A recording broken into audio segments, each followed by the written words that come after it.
はい、皆さんこんばんはです。では本日も、ゲーム実況の方をしていきたいと思います。はい、皆さんこんばんはです。今日はあれですね、前回の続きで、スーパーマリオワールドをオールクリアするという曲ですね、をやっていきたいと思います。はい、皆さんこんばんはです。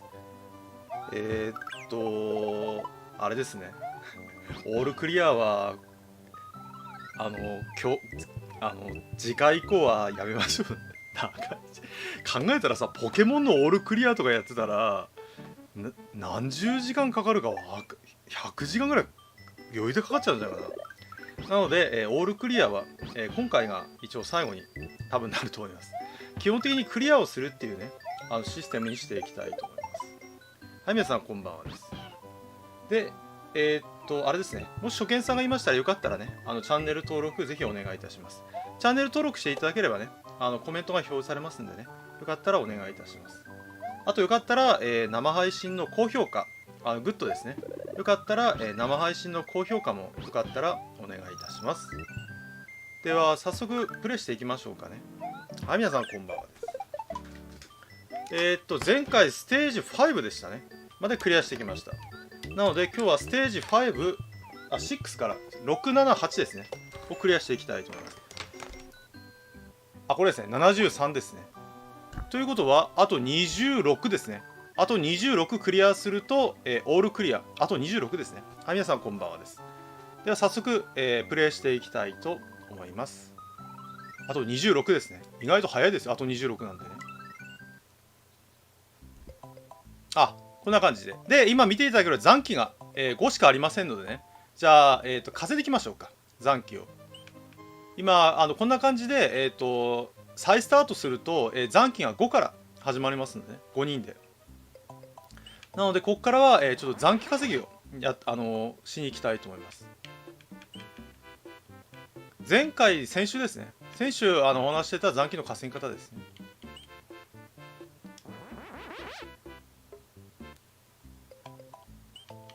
で、今日はこちらが終わった場合には、ゲームボーイのソフトをプレイしたいと思いますんでね。よかったらお付き合いください。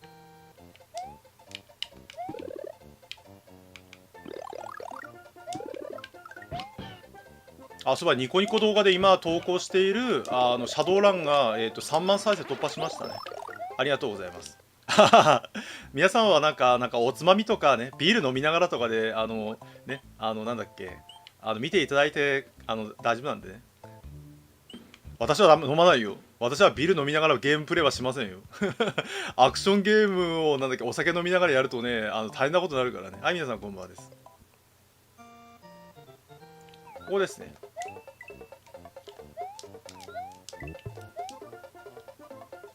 さすがにお酒飲みながらね、なんだっけ、アクションゲームはね、ちょっと大変なことになるからね。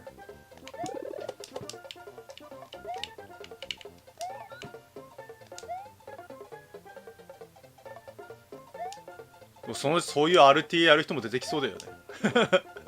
そのうち。ここですね。ここで、履いてみます。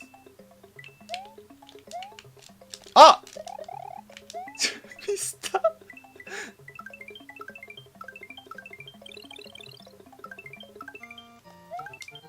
んな感じですね。今思いっきりミスりましたね。これでかなり本当はもっと稼げますね。本当は1回でだいたいなんだっけ、50ぐらいまで稼げるのかな。1回で50ぐらいまで稼げますね。ここでただ40まではね十分なので、これでいきたいと思います。いや実はねさっきから動きがぎこちないのはなんでなんですかって思った人がいるんですけど、実は申し訳ございません。先日ニコニコ動画でシューティングゲームをやったらなんと、右腕の古傷が再発して、今なんと、右腕をごめんなさいね、今ね右腕をね今ねギブス巻いてる状態。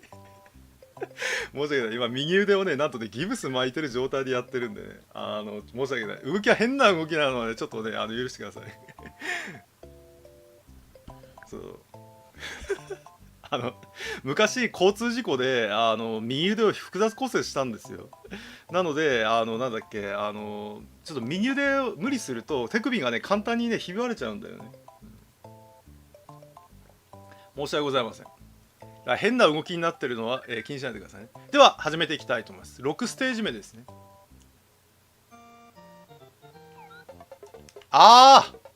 ここか。これ食べれないんですよ。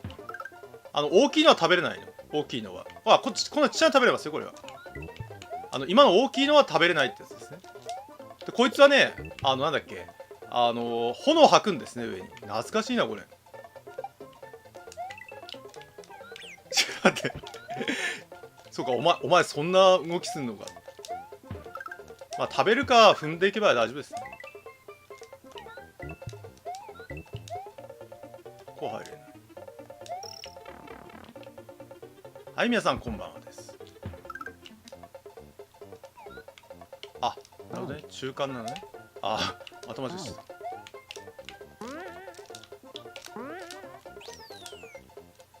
ここはこれを踏んで。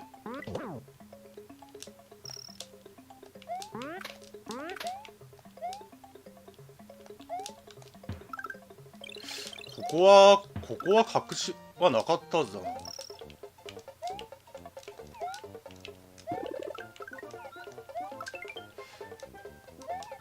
意外とこの6ステージ目ぐらいからはなんだっけ覚えてないんだよね。なんだっけ大体間違えた。大体あれじゃないここなんだっけやるとすると結構なんだっけタイムアタック早くクリアするっていうタイムアタックはよくあるけどなんだっけクリアをフルでするっていうのは少ないよね。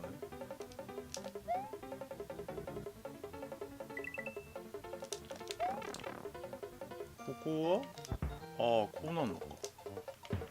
なるほど。こうつながってるってわけね。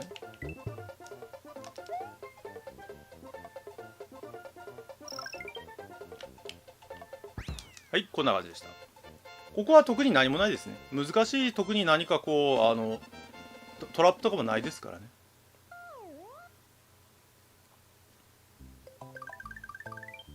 お化け屋敷ですね。はい。まあなんだっけ働いてる方はねこれから帰ってくるっていう人が多いと思いますからね。そのためにアーカイブとかも取っときますんでね、ご安心してください。おっと危ない。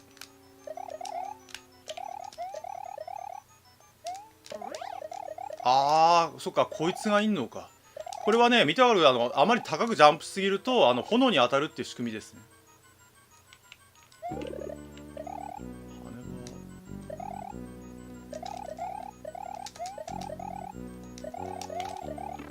なんとか当たる気がした。危ない危ない危ない危ない危ない危ない危ないいいか危ない。結構あれ邪魔だよね。うまい具合にちょうど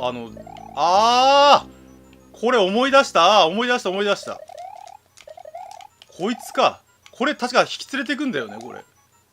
あいつらを。でもあれか飛べばいいのか。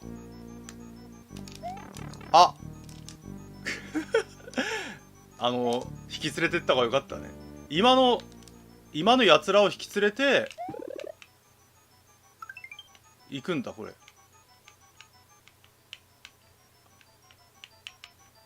うわこれまた配置が。いやいやテレサさん君たちは来なくていいから、ね、君たちは来なくていいから。確かこういう来るんじゃなかった。これキノコだっけ。よし。このテレサを引き連れてくんだよ。これ昔迷ったからね、覚えてるよこれ。昔どうやってここ進めばいいんやねんって話になったから。こんな感じ。はい、これで OK。これはね、昔迷ったんで覚えてますね。こんな感じです。昔、なんだっけ、甥っ子と一緒にやってる時に全然分かんなくて、どうすりゃいいんだって話になってて、それで覚えてましたね。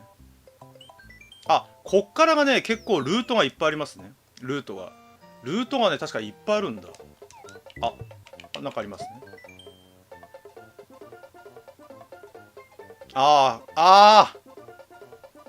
そう、ここはね、なんだっけ、いろんな、そうだ、あったあった。ここはいろいろ変わるの。いろいろ変わるところですね、ここは。ここはルートがいっぱい変わっていくところですね、ルートが。ちょっと待って。やばいやばい、いいかな、やばいやばい。ここはルートが変わるところですね、ルートが。どんどんルートが。懐かしいよ。だからこういうのもあった、取った枚数とかで変わっていくところですね。だからここあれなんだよ、なんだっけ。ルートがあったな、そういえば。隠しのルートが、なんだっけ、どうやるんだっけ。まあ、とりあえず普通にまずやってみますか。やべ。マジか。そうきたか。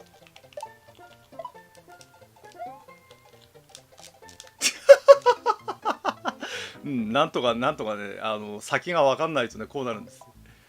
あれここは、なんだっけ2つあるんだよ。普通にゴールするルートと、ショートカットのやつがあったはずだ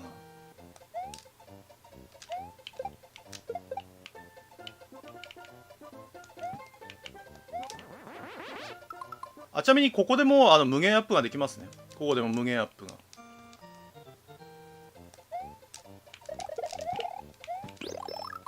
ここでの無限アップはなんだっけ。まあやってみましょうか。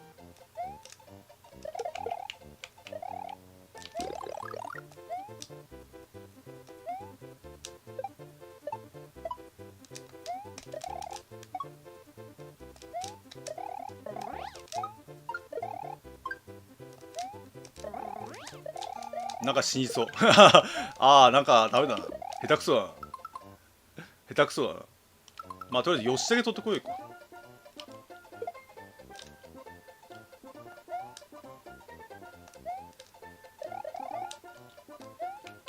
すっげえ。危ないやべえな。腕を怪我してるだけでこんだけ下手になるんだ。申し訳ない。腕がね本当に言うこと聞かねえなまあこんな状態でなんでゲーム実況やってるねって話なんだけどね。まあよくある話ですね。よし、じゃあこれでいきましょう。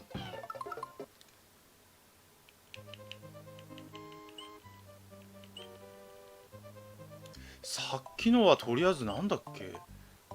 まあとりあえずいろいろやってみるか。まず普通にクリアしてみましょうか。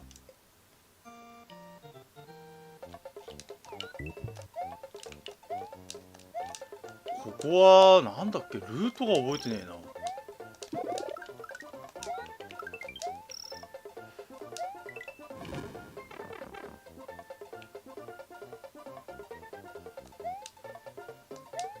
ほら変わったでしょ。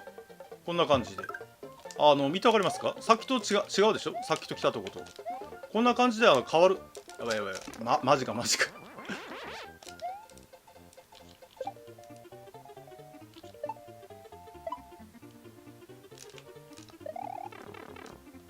で、なんだっけ、ルートが変わった先に、なんだっけ、マジか、こいつらか。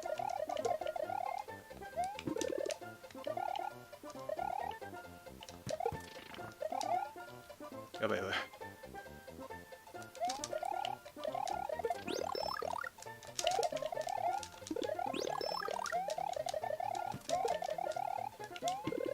ここがルートが、いきなり当たったあれはい、これが、なんだっけ、ショートカットルートですね。まさかいきなり当たっちゃった。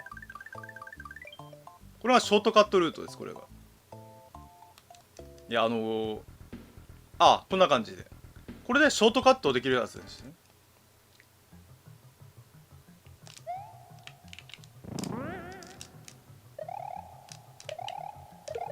で、これでヨッシーが欲しい。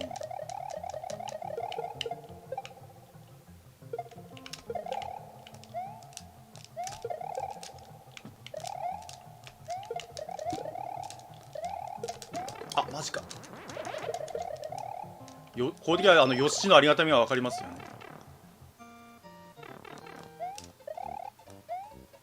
ここか。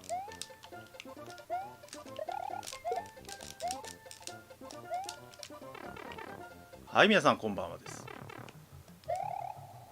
ここ行く必要なかったのか、こっち。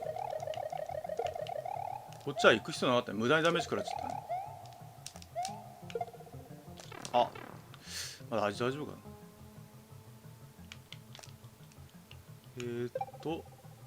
ここはこれだ。滑ってくステージですね、ここは。こんな感じで。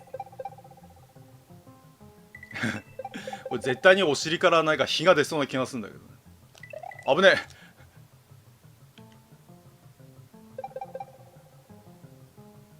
この滑るっていう表現も面白いですよね。ここあれか。これは踏めませんね。マントがここはあれか。急いで行くところか。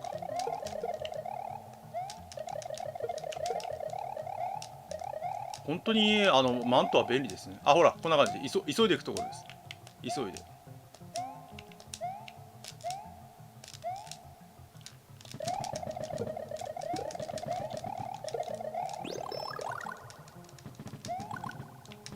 ファイヤーだと倒せるんですけど時間かかるんですよね。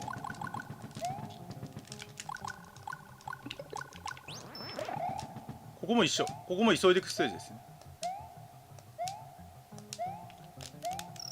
危ない。今ギリギリでしたね。そう、スタミナ結構なんだっけ。しかもこれロンチですよね。ロンチ。なんとスーパーファミコンが出た1990年と同時に発売したソフトなんですよね。すごいよね。これがロンチって言って同時発売ですからね。だから拡大縮小とかなんだっけ、いろんなこんな感じ。こんな感じでもういきなりボスです。これボスです。これボス。もうボスに来ちゃったってことですね。これはショートカットになってます。ショートカット。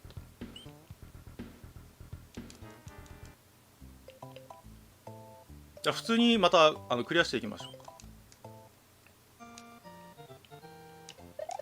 だから逆に言うともうこれで大体のなんかマリオ的なものスーパーファミコンの性能的なものが発揮できてるってことですよね。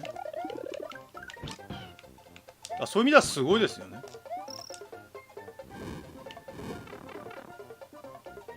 もう終盤っていうか終盤ですね。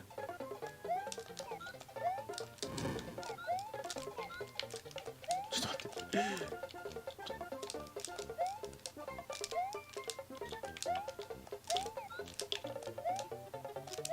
前回の続きですね。前回でステージ5まで行ったんでその続きですね。マジかマジか。届かないか。違うね。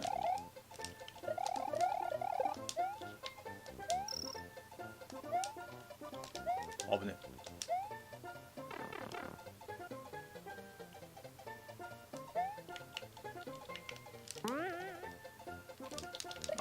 ここは簡単ですね。ここははい、クリア。これでクリア。これでこのステージはクリアです。これはね確かいろいろルート変わるんですよね。だからはい、こんばんはです。じゃあいきます。ここもね2パターンありましたね。ここもね普通に2パターンあるところですね。2パターン。ここもなんだっけ、ゴールが拡大縮小ってできるだけでもすごかったからね、当時は。拡大縮小っていうのはキャラクターの絵がなんだっけ、大きくなったり小さくなったりするんですけどそれがね当時はすごかったんですよね。メガドライブとか PC エンジンではなかった機能なんで、今のゲームだと当たり前なんで、なんだっけ、あまりその重要性がないんですけどアイコンは当時としてはね、その拡大縮小ができるっていうだけすごかったんですよね。でメガドライブは拡大縮小するためにメガ CD にその機能入れたんですよね。メガ CD に。あれここ入れたよね。あれ入れなかったっけ。いっか。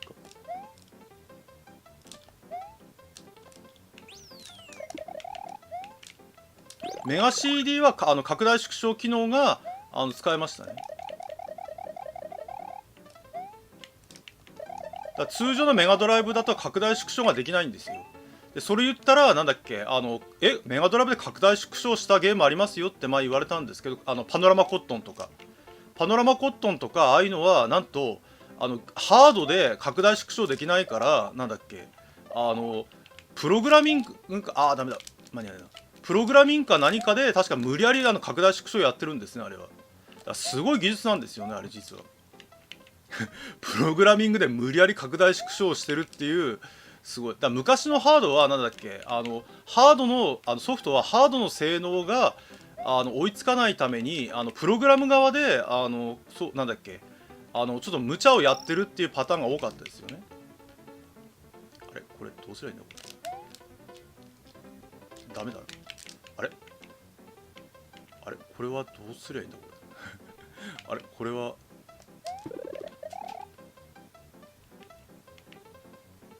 これどうすりゃいいんだ。ずれてるね。思いっきりこうか。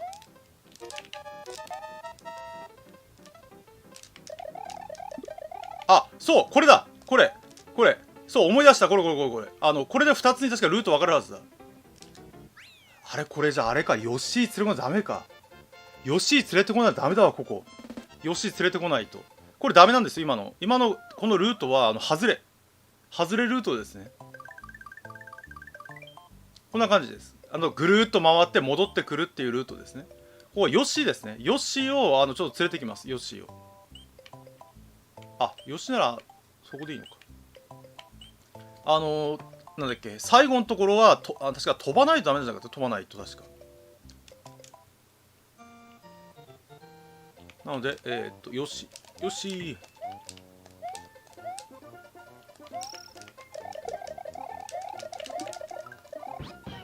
でさっきのゴールの目の前になんだっけ、紫の甲羅があったと思うんで、あれを食べるって感じですね。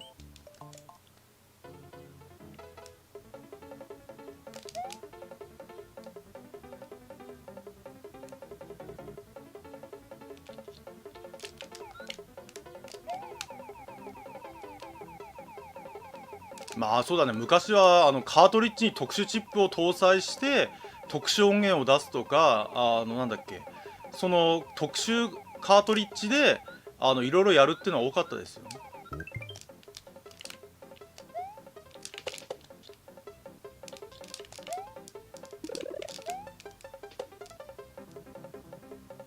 よし来た。でここであれですね、これ食べてこっちですね。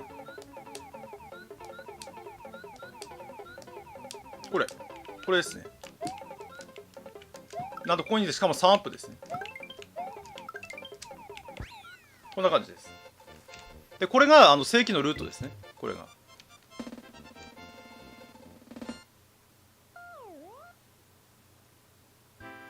ボーナスゲームか。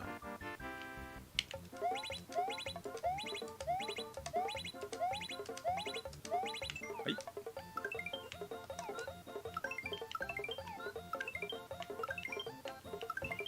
そうそう、だからスーパーファミコンでポリゴンをやったりとかしてましたよね。そうするとこんなまっすぐ行けるようになりました。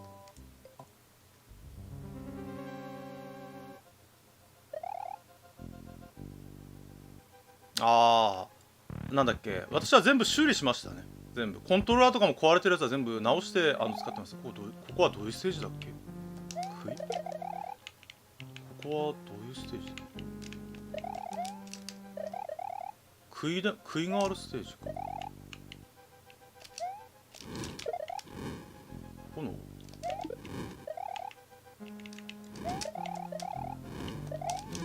危ない。この炎っていうのは初代マリオブラザーズとか思い出しますね。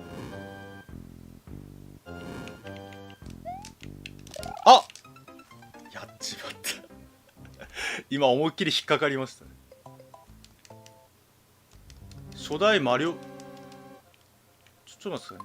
いね。あ、なんだあれ、引っかかんだっけあそこ。あれ、なんで、なんだろう。もうちょっとあれがジャンプを低くしないとダメか。ジャンプを低くしないと。ジャンプが高すぎるのかもしれないね。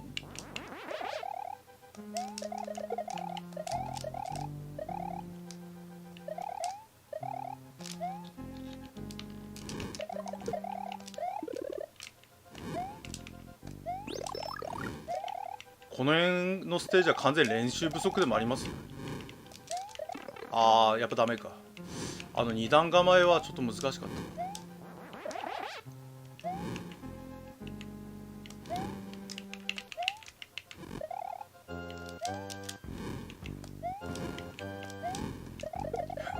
地味にあー、マジか。そうくるか。よ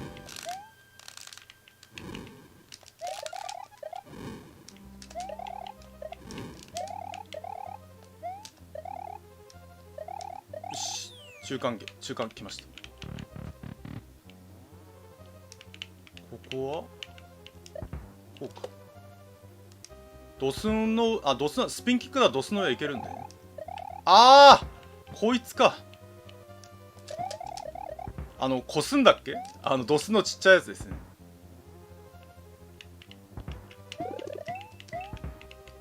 ただこれスピンキックでいけるっていうのはちょっとあれですよね。楽になりましたよね。スピンキックでこれいけるっていうのは。あ、マジかい。あとここ、はい、赤ブロック押したんで、ちょっと楽になってますね。ここは一回こうやってここポーン。あマジかい。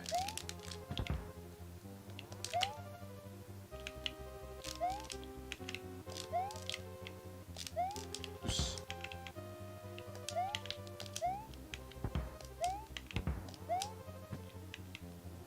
ここはこいつに気をつけるところですね。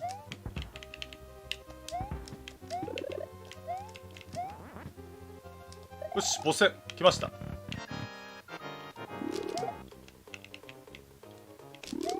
あ、マジか。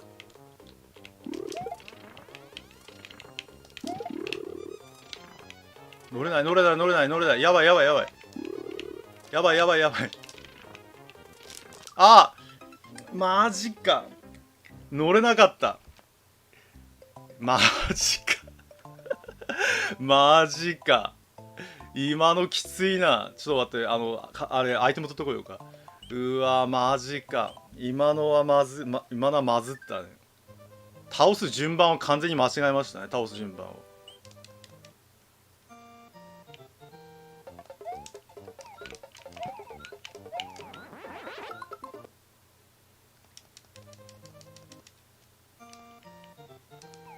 倒す順番間違えたらあんな感じですね。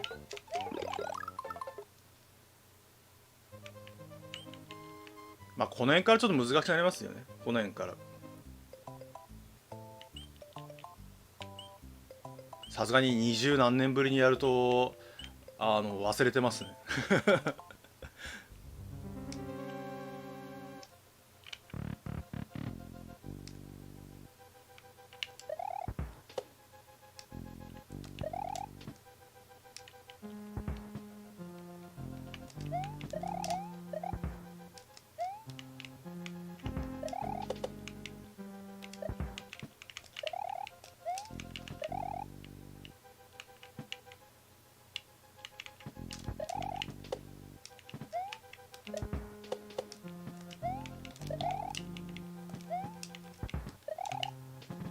ちなみにこのゲームの RTA とかね、もう世界でやってる人がめっちゃ多いからね。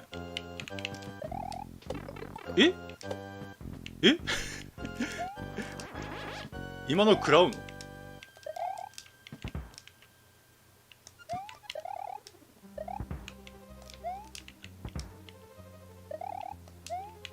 あー、マジか。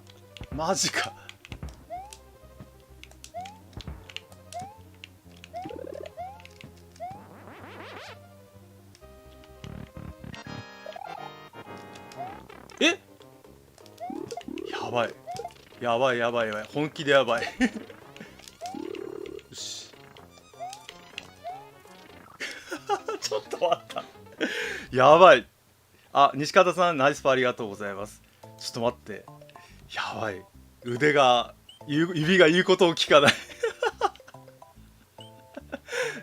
あ、コンタクシーンよね。ごめんね、ごめんね。ちょっとね、ギブス外したいんだけど。ちょっと待って。やっぱりあれか。ギブスしながらマリオは無理か。なんとかクリアしたい。なんとかクリアしたい。やりますよ。やりますよ。なんだっけ、約束ですからね。ねえ、なんだっけ、指から血が出ようがやりますからね。ついこの間、先月は、なんだっけ、指から大量に出血して、なおゲーム実況やってましたからね。やりますよ。やりますよ。大丈夫です。ソジ慣れるから。ソジ慣れるから。ギブスプレーも慣れるから。大丈夫、大丈夫。いけるいける。いけるいける。そのうち慣れてきますからね。しゃがまないとダメなのか。マジか。あれやべえな、これやべえな。ここでアイテム取れたっけ。いや、ここで取るんだったら戻った方がいいか。あれほんと下手やばいな。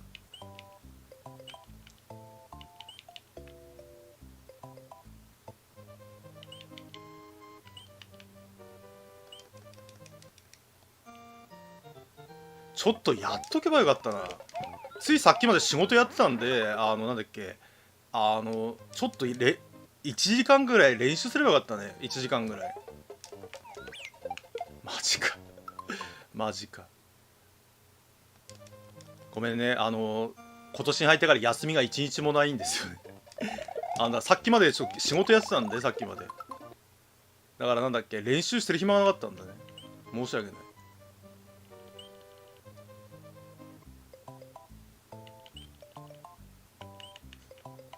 ちょっと落ち着いていこうか。落ち着いて。落ち着いて。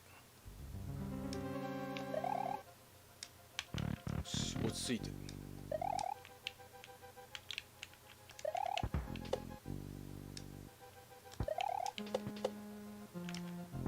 でこうか。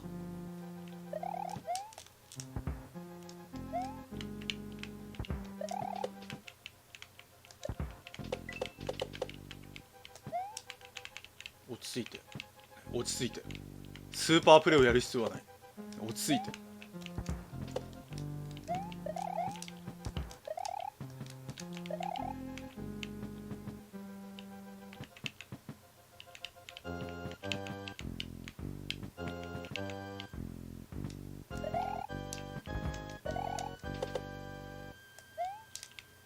あれ今ダメなんだ。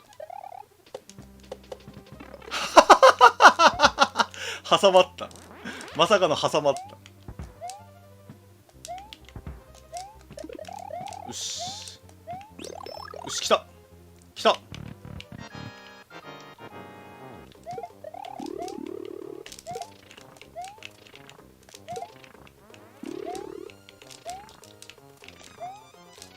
し。勝ったな。これは勝ったな。ね、勝ったな、ガハハ。はい、勝ちました。いやー、なんかガタガタでしたね。はい、クリア。やりました。鳥でクリアしましたね。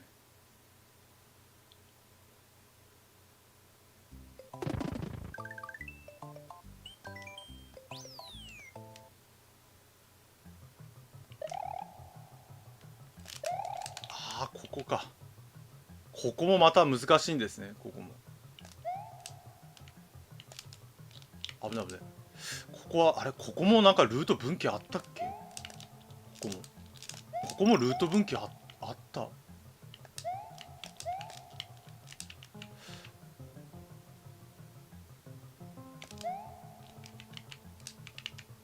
こがまた難しいんですよね、結構。こっちなんもないか。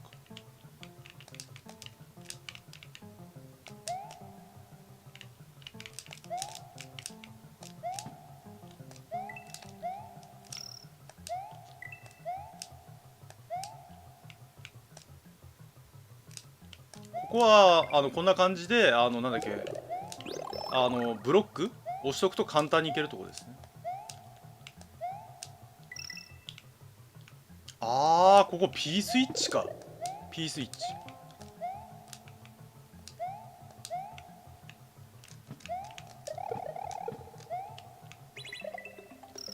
ここに入るんだ。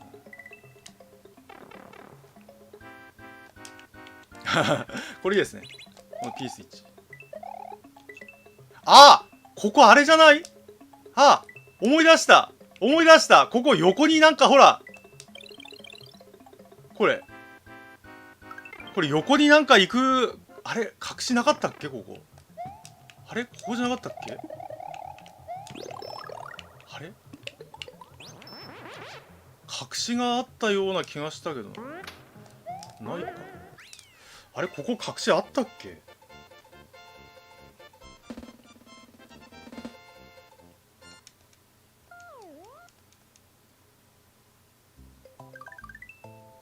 あ、ないか。ここは隠しはないか。隠しがなく普通に今みたいな形か。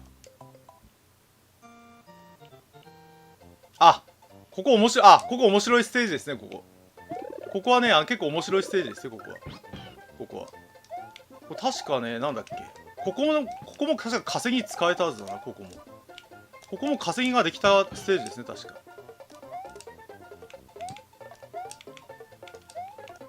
あれなんだっけ、ここもなんだっけ、紫、じゃ灰色の P スイッチがあって、それ使ってほら、ここにあれこれここでできるんですよね。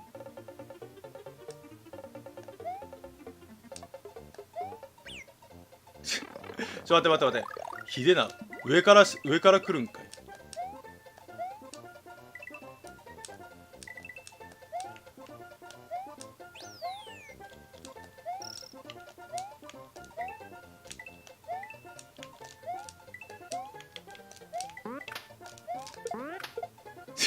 い。やっちまった。ハイジャンプしてるっすよね。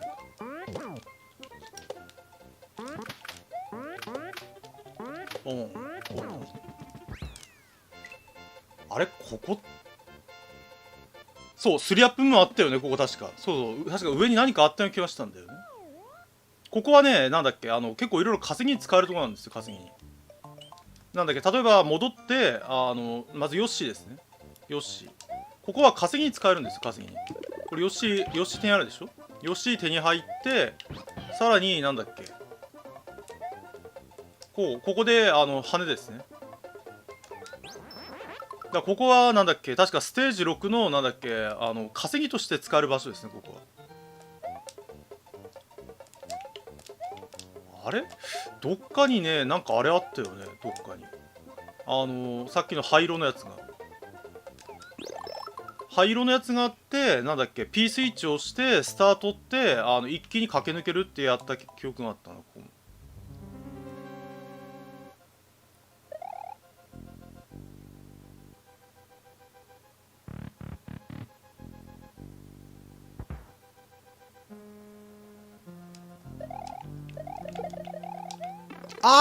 こもこいつか。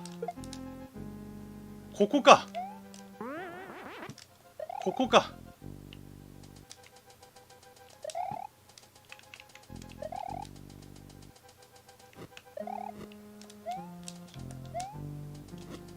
こはこれですね。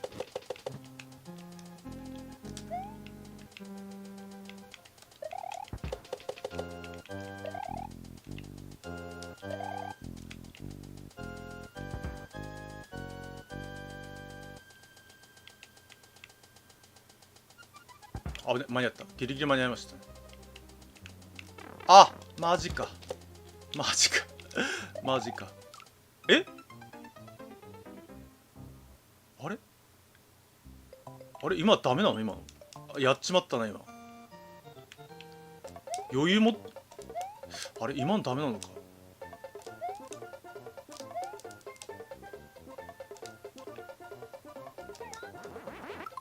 なんだっけ、今みたいになんだっけ、なんだ、ノコギリの上をスピンして上に登ってちょっとずれてたのかな。座標がスピンして上に登っていくってのができたはずだな。ああ、チビマリオだった。ああ、そっか。チビだからダメだったのかな、もしかしたら。まあ、ただ覚えました。なんだっけ。まず、危ね。まずここですね。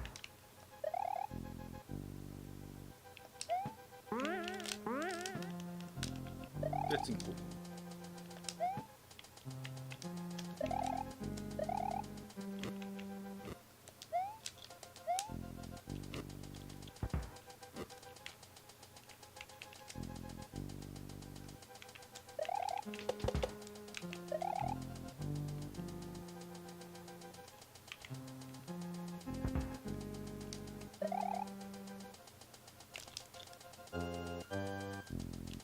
でも正直まだあれだよね他のファミコンソフトに比べたらクリアできるだけ簡単だと思うよ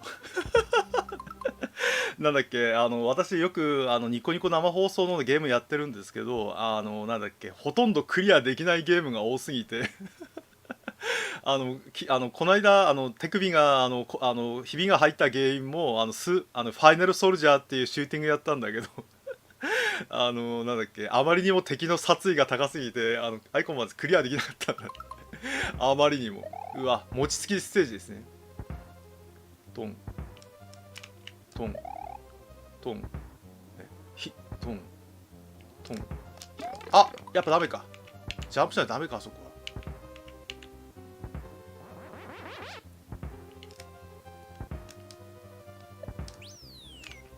よし中間突破。あーここか。あーキノコがここもあれですね。あダメだダメだ危なかった。ここもこれですね。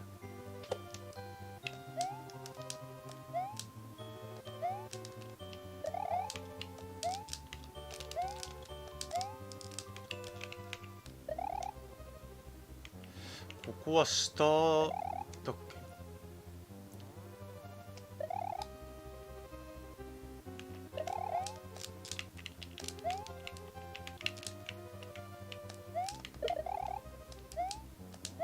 よし突破ボス来ましたね。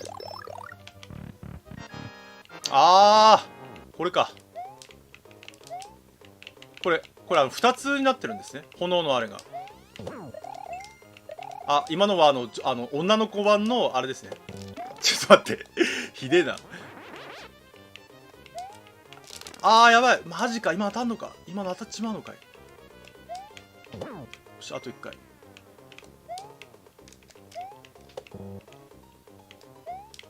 この辺ちょっとブロック崩しですよね。はいやりました。これでステージ6クリアです。ワンダープロジェクトワンダープロジェクトは実はもうプレイ済みですよワンダープロジェクトはもうクリア済みです。クリア済みです。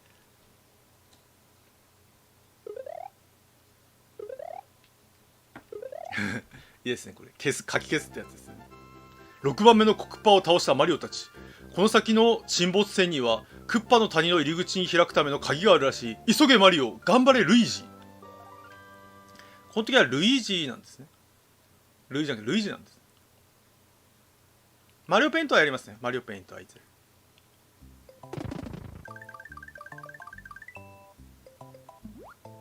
さあこっからはね海のステージですね。海のステージです。ここはヨッシー連れてくるとかなり楽ですね。あーそうかキラーのステージかここ。裏ステージクリアしたんでキラーの形がちょっとおかしくなってますね。ぜひなんだっけいろいろ見ていただければ。結構いろいろやってますよ。結構いろんなゲームやってるんですね。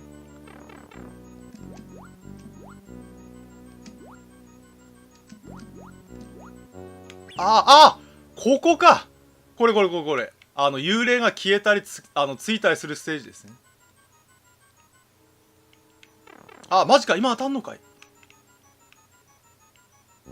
あれよし戻ってこねえな。あ、マジか。マジか。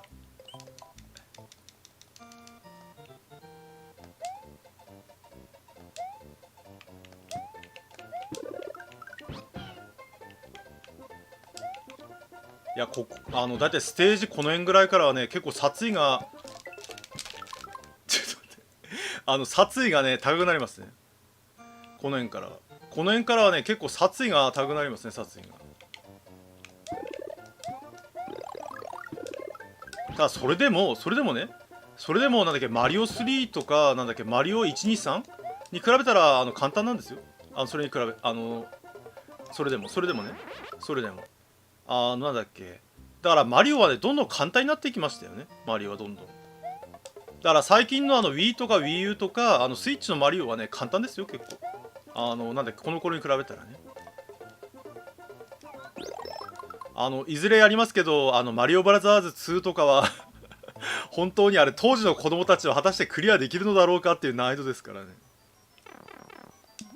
マリオブラなんだっけ、あれですね、いかなる手を使ってでもディスクシステムのスーパーマリオブラザーズをクリアしましょうね。なんだっけ、攻略サイトとかガン見してでもクリアしましょうね。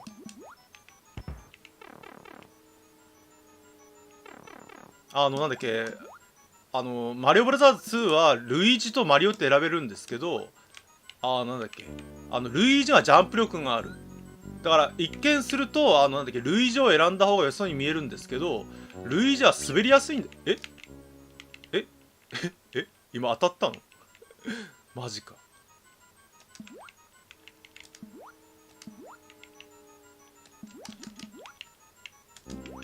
ちょっと待って、これ。あ、来た。よしよし。よし、でっていう。あれ、今なんで当たったんだ。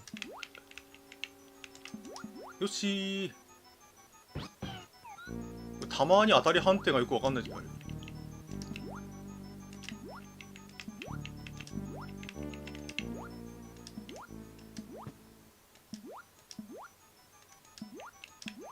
マジか、フライング。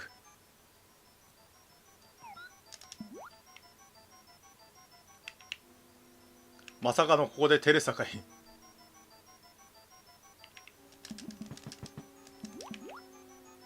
テレサはね恥ずかしがり屋なんで、なんだっけ、背中を見せない限りは襲ってきませんね。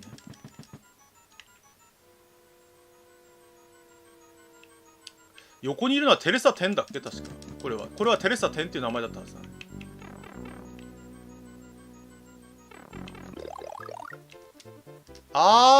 こうボーナスステージ。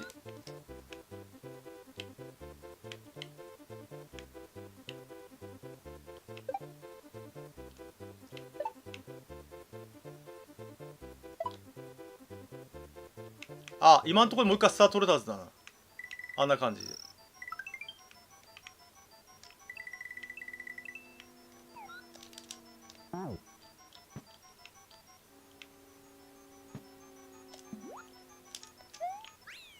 ここはこんな感じで変わったステージですね。今のハテナのなんだっけ、マークを取るとクリアっていうステージですね。さあ浮上しますよ、ね、浮上ですね。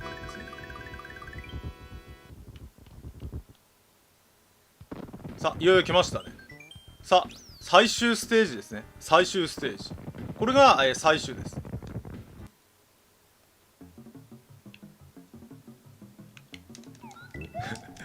今ヨッシーがあんな巨大なもの食べましたね。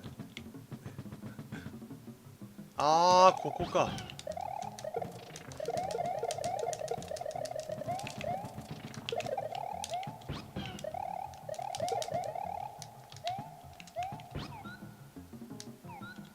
こいつも食べれるんですよ。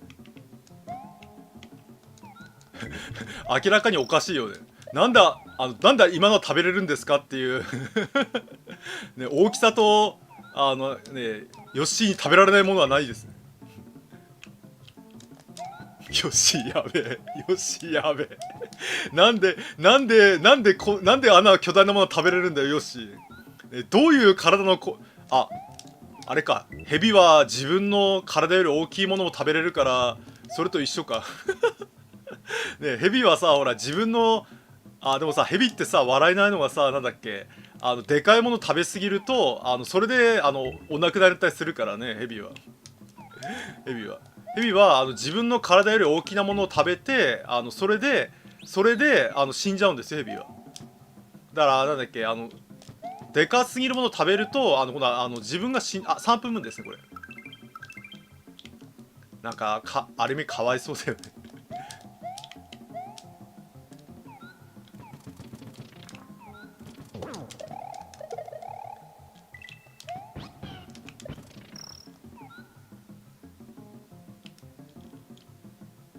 だからほらなんだっけ、この世界が本当に弱肉強食だっていうのはなんだっけ、哺乳類はなんだっけ、頂点に立つってみんな思ってるでしょ。なんだっけ、だから意外と恐ろしいのがなんだっけ、カエルに普通に哺乳類って食べられちゃうんですよね。だからなんだっけ、その辺がぶねえ、あれ今のあるんですよ、あれの。やべやべやべ、あれ死んじゃうんだ今の。今のをやっちゃうとね、たまに死んじゃうんですよね、あれで。よしーよしーよしー、壁の中にいるってやつですね。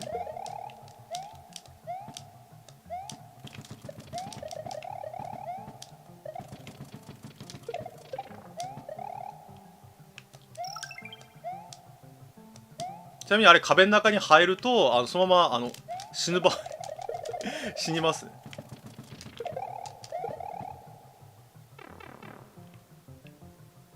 クリア。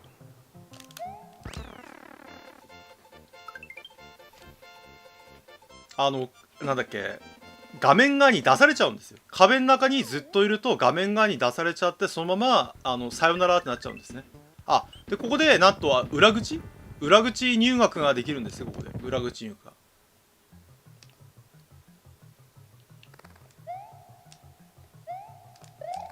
よし連れてくればよかったね。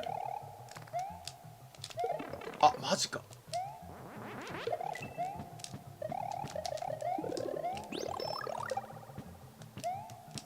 ここどこだっけ。どっからか裏口入学ができるんですよ。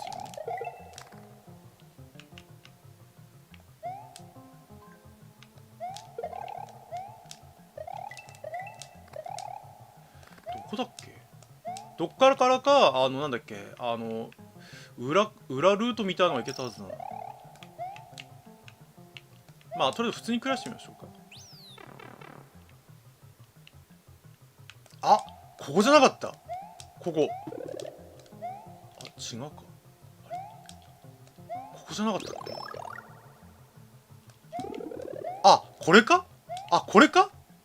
これか。これ裏ルート。今のやつ。今の羽。あれが裏ルートだっけ。今の羽が。ここは確か思いっきりダッシュしてた記憶があるな。ここはダッシュ。今だっけ確か今の。やっぱヨッシーズのダメなんだ。ヨッシー連れてこないと。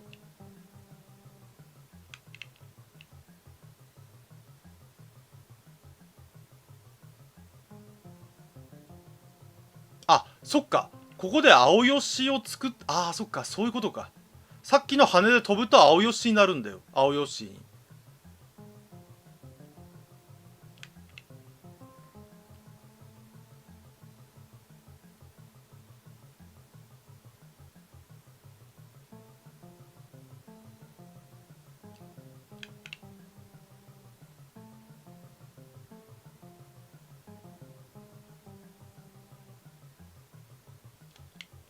結構ギリギリですよ。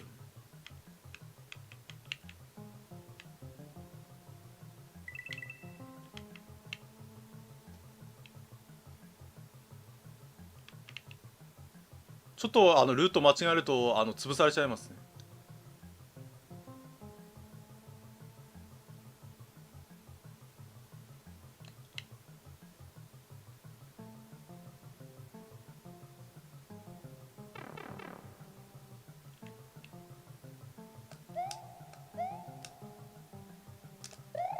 ここだっけ。あれどこだっけ、どっかになんかそう鍵があった気がするんだよね。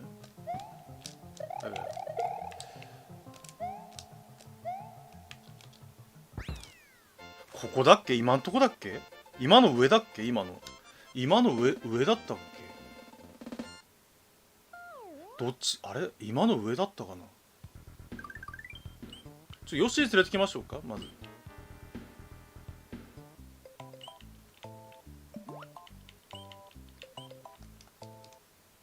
あ、やっぱさっきのところか。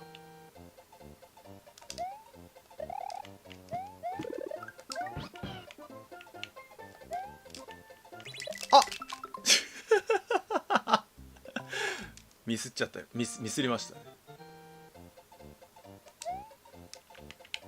大丈夫だ、みんな。痛みは鎮痛剤飲んでるから大丈夫だよ。ね、右手首の痛みは鎮痛剤飲んでるから、ね、ゴール手前の上。ゴール手前の上か。ありがとう。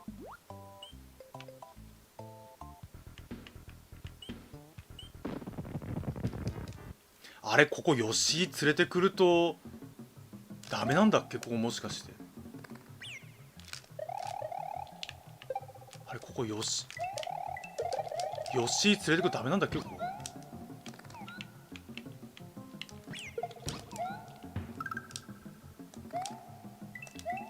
吉井連れてくると微妙になんだっけ、なんだっけ、壁に挟まれた記憶があったんだけど、まあ一回吉井飛んでみましょう。いや、あれ、なんだっけ、ほら微妙に吉井があるとなんだっけ、高さが増すんで、それでなんだっけ、壁に挟まれたような記憶が。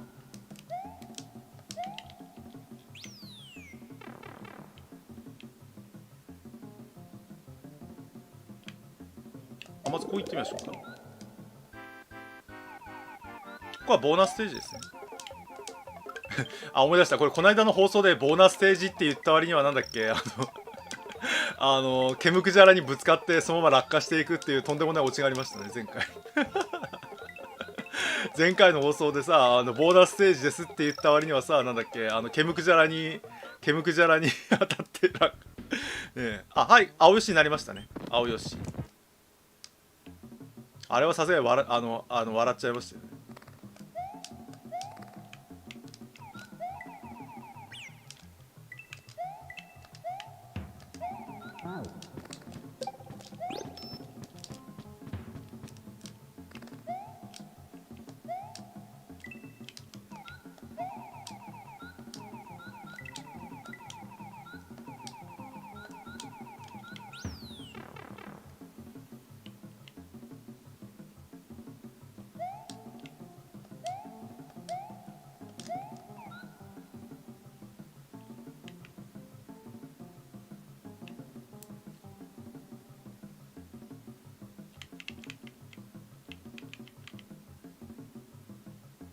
ちなみにこのなんだっけ、仲間に乗るっていうなんだっけものが流行ったんで、なんだっけ、高橋名人の冒険島とかでも、ほら、はい、こんな感じ、こんな感じだからヨッシー連れてくるとダメなんですよね。今見て分かりました。なんだっけ、挟まれちゃうんですよ、あんな感じで。なんだっけ、昔なんか挟まれた記憶があったんで、あんな感じです。だからさっきのところヨッシー連れてくるとあんな感じで挟まれちゃうんですね、あんな感じで。だからヨッシー連れてきちゃいけないとこですね。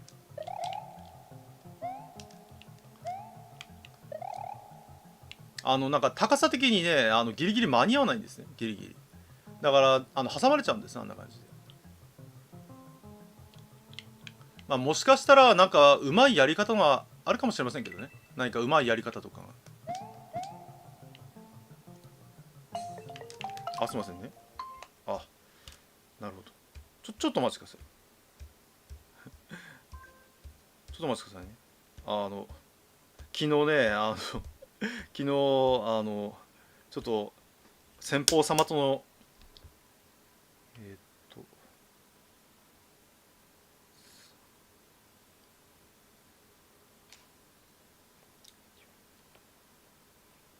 ちょっとお待ちくださ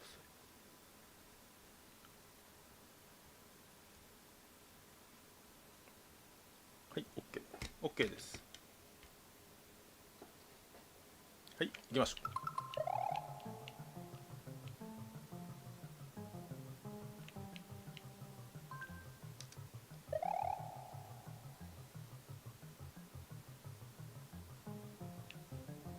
何か方法あんのかな。昔もなんか結局分からなかったんだけど、ヨッシーを連れてこの先行く場合には何か方法があるのかな。それとも何かうまい何か方法があるのかもしれませんけどね。私が知らないだけで。このスーパーマリオワールドは特に攻略サイトとかも何も見ないでずっとやってたんで、なんだっけ、何かこうもしかしたら私が知らない裏技がいっぱいあるのかもしれないよね。昔はほらなんだっけ、インターネットみたいのがないんで、なんだっけ、自分でやった記憶しかないんで、そのなんだっけ、だから意外とほら最近インターネットとかを見ると、ミスった、いろんな裏技とかあって驚きますよね。知らなかった裏技とか。だから最近本当になんだっけ、こんな裏技してたらなんだっけ簡単にクリアできたのにっていうのありますよね、いっぱい。えー、っとどっから行くんだっけ。飛ぶんだっけ。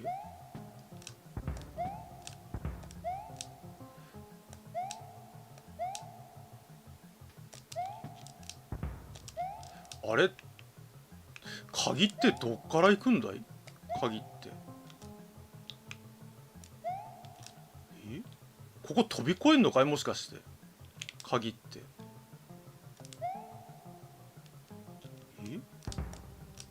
あれ、鍵穴って、やってた。鍵穴ってどっから行くんだっけ。鍵穴って、あれ、鍵穴左。左か。左か。左側か。そういうことか。分かった分かった。そっか。はい。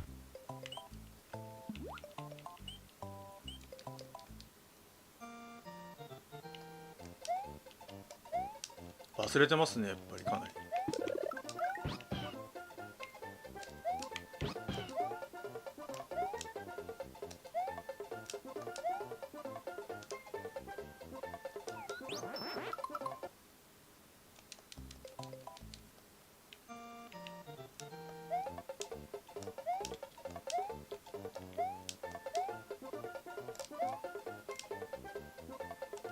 そういえばこのゲームそういえばこのゲーム今回の企画をやるにあたっていろいろ調べたんですけど、私意外と任天堂さんのゲームやってないね。なんだっけ、多分なんだっけ、なんだっけ、64キューブあたりからなんか一気にやらなくなったね。多分やらなくなった理由は多分なんだっけ、天井参謀、天井、このまさかこっち行けんのか。違うか。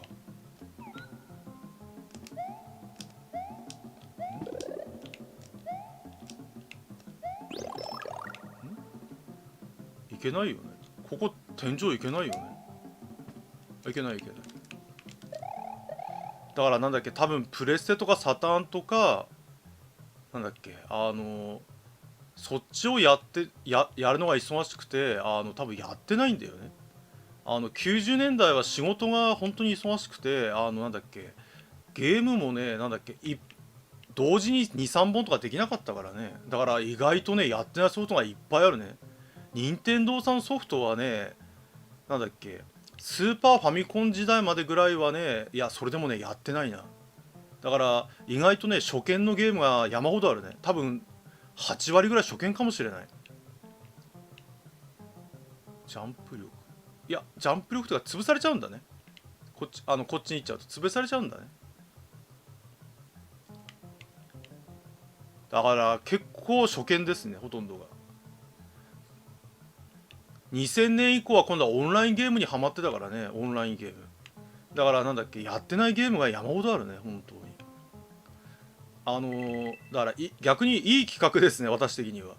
なんだっけ、そのかつてやってなかったゲームを全部こうやっていくっていうのはある意味こうちょっと面白いですね。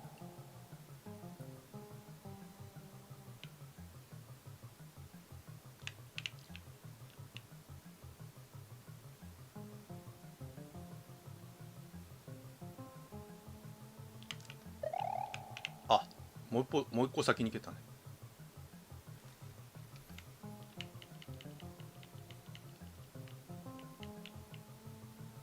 だいたい2000年入ってからはなんだっけ、ファイナルファンタジーのオンラインとか、あとなんだっけ、リネージュとかそういうオンライン系ばっかりやってて、2010年以降は FPS とかやってて、だから左、こっちか。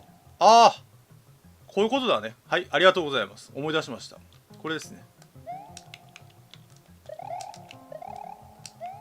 あ、よくありなさい。はい、ありがとうございました。これ裏ですね。裏口ですね。だからなんだっけ、やってないね、意外とゲームって。そう考えると。ここはゆっくりか。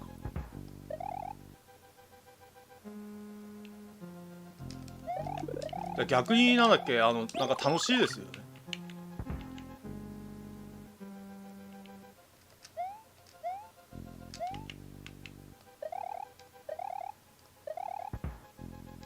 だから私にとってはゲームギアとゲームボーイは神ハードでしたね。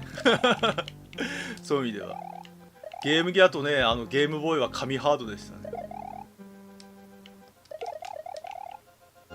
出張先とかに持っていけたんで、本当にね、ゲームボーイゲームギアは神ハードすぎてね。ゲームギアはね、なんだっけ、シャイニングオース外伝とか、なんだっけ、いろんなゲームとかができたんで、本当に神ハードでしたね。間に合うんじゃないか。やっぱ間に合わねえか。やっちまった。やっちまった。どうする？アイテム取ってくるか。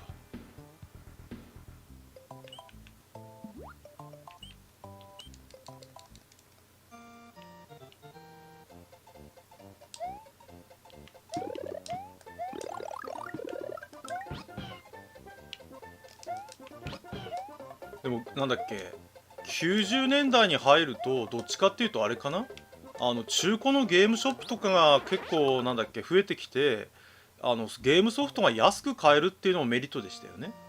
なんだっけ、昔このスーパーミコンのゲームソフトってどうしてもロム容量の問題とかもあって、1本あたり高かったんですよね。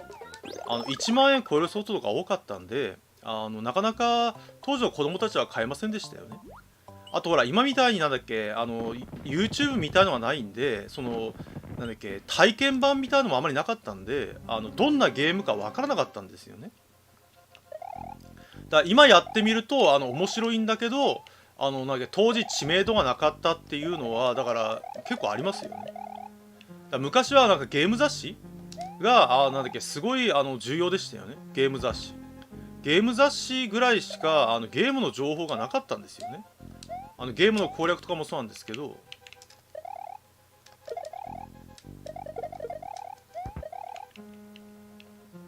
まああとあれかな、友達の口コミとかかな。あとはゲームショップに置いてあるなんだっけ、お試しプレイとか。あ、ダメか。ちょっとお待ちください。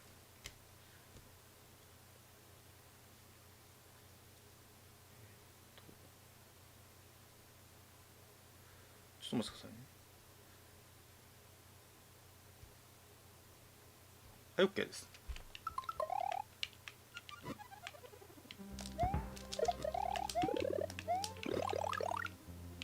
だから今はね、体験版とか、なんだっけ、ゲーム実況とかあるんで、なんだっけ、結構、発売する前から発売した後とかも、なんだっけ、これは確かギリギリの飛んでこじゃなかった。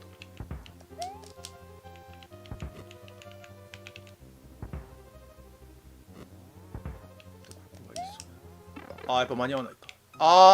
あれ、ここどうやんだっけ。あれ、今んとこどうすんだっけ、今んとこ。あれ、今んとこわかんねえぞ。どうしたらいいんだ、今んとこ。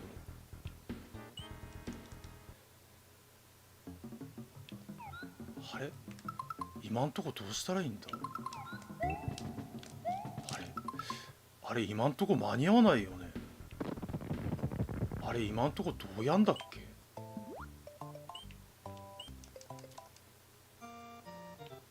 やべえな、今んところが分かんねえな。マント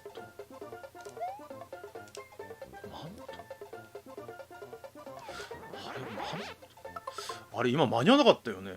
はい、こんばんです。今のところはどうすればいいのかな。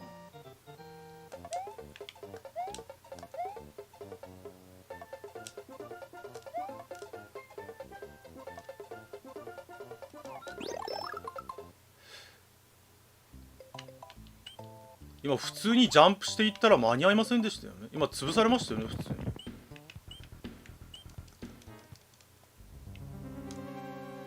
普通にジャンプしたら潰されるってことはどうすりゃいいんだ。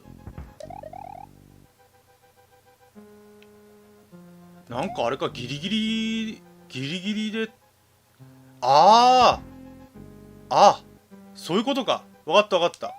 わかった。そういうことか。わかりましたわかりました。ありがと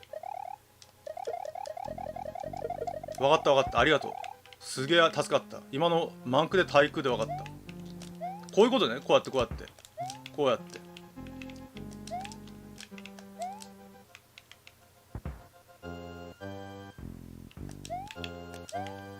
で、こうか。ダメだね。ああ、死んじゃう死んじゃう。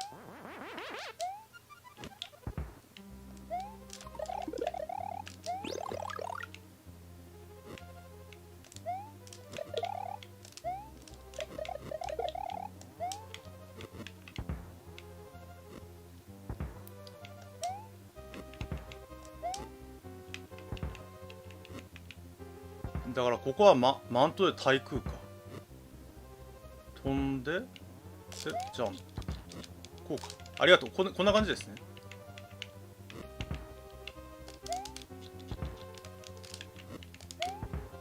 ありがとうございます。よし、来た。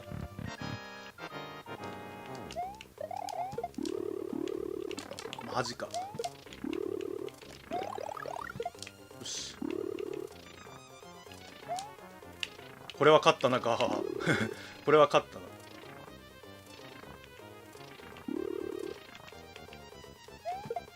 はい。なるほどね。ありがとうございます。逆にね。逆に餅つきが早いんでってやつですね。で、これでなんと裏に行けますね。裏ステージ。裏から。なんとクッパを裏から、なんだっけ、突入できるってことですね。裏から。よし、じゃあ行きましょうか。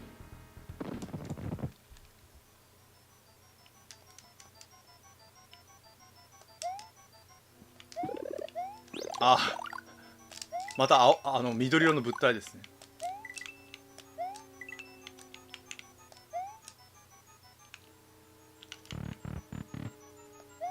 あー、ここ2種類、2パターンあったよね、ここ。あれ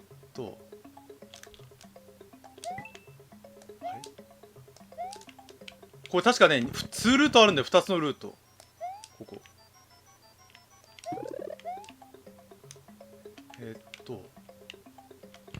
あ、間違った間違った。間違った間違った。ここで今の2ルートあるんだよ、2ルート。まずあれまず右側行ってみるか。2つのルートあるんですよ、2つのルート、ここ。普通にクリアするルートと、なんだっけ。間に合うか。間に合った。2つにクリアするルートと今のルート。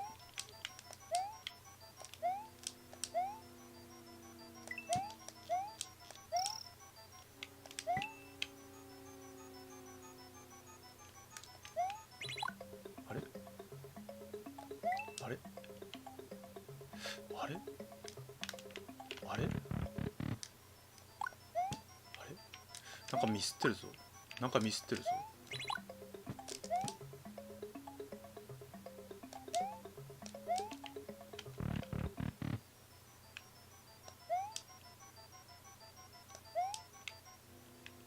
あれあれあれなんかミスってるぞ。あれこれ上に行くんだよね。あれこれ上に行くんじゃなかったっけ。上。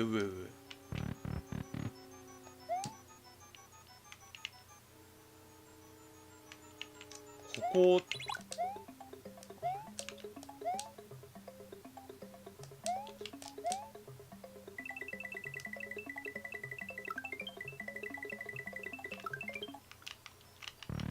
あ、そういうことか。あ、そういうことか。わかったわかったわかったわかった。こうだ。こうだ。あれあれあれあれあれそう、階段つくんだよね、ここ確か。あれ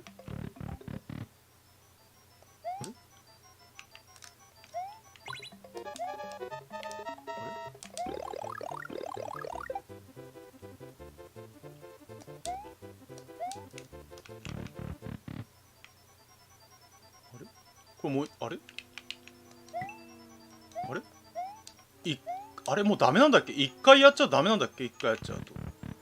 一回やっちゃうとダメなのか？一回やっちゃうと。一回やっちゃうとダメなのか？一回やっちゃうと。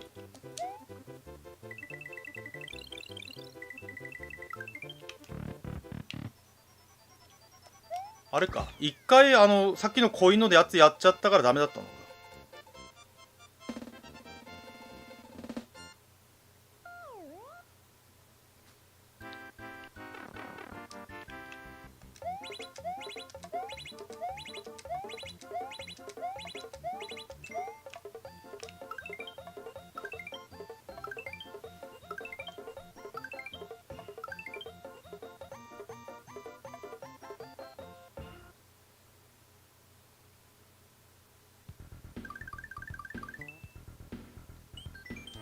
見ていただければショートカットできるんですね。ショートカット。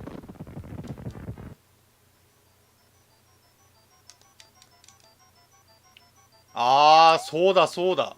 そうだ、そうそうそう。そうだ。わざとちっちゃくなった記憶があるんだ、確か。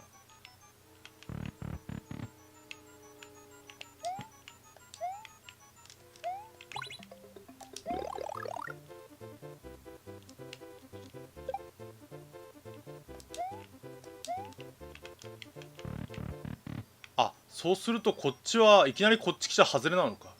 いきなりこっち来るのは外れだってことね。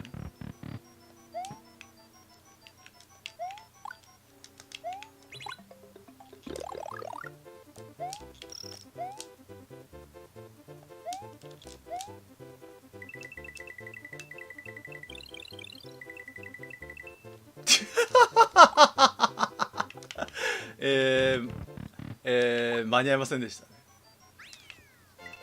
いや、なかなか難しい。まあもう最終ステージですからね。最終ステージの目の前ですか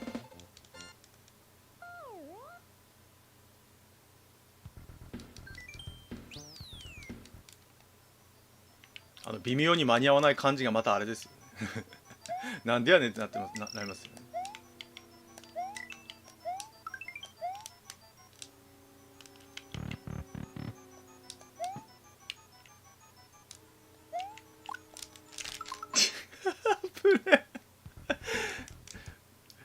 まあよくあるミスですね。よくあるミスですね。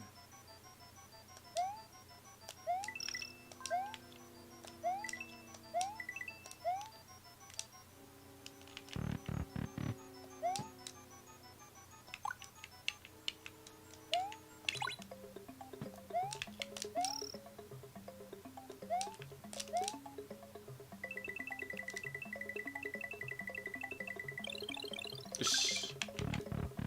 でこれを持ってこ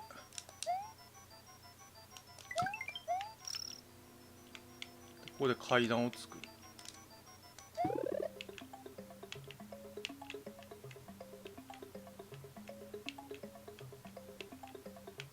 こんな感じだっ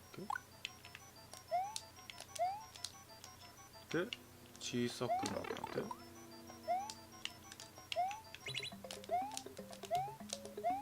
はい、うまい。はい、うまいですね。はい、こんな感じです。これがショートカットのルート作りですね。さあいよいよ残すところあと1、2個ですね。あと2個になりました。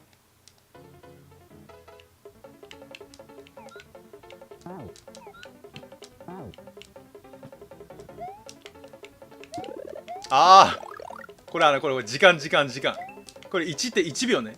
1秒後に落下しますってやつですね。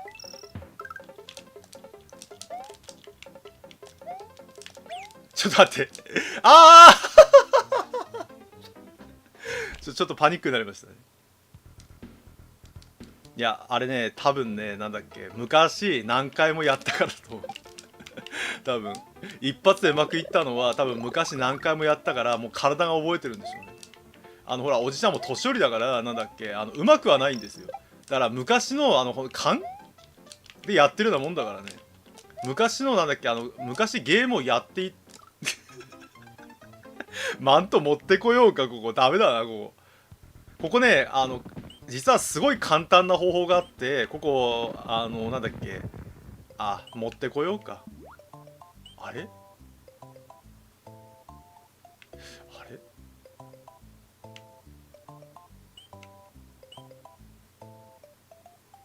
あれ今さふと思ったんだけど、スターロードもう一個なかった？はい、こんばんはです。あれスターロードってもう一個なかった？俺何か一個スルーしてない？そう。あれ待って。俺一個なんかスルーしてませんこれ。いや、してないか。スターロード全部取ったか。これ飛ぶと大丈夫か。なんか忘れてるなと思って。大丈夫ですね。大丈夫です、大丈夫です。じゃあ、さっきのステージの簡単なやり方、お見せします。さっきのステージはね、なんだっけ、簡単なんですよ、実は。実は簡単なんでね。普通にやると、異常、間違った、間違った。さっきのステージは普通にやると異常に難しいんですけど、なんだっけ、青よし、連れていくと、なんだっけ、簡単なんですね。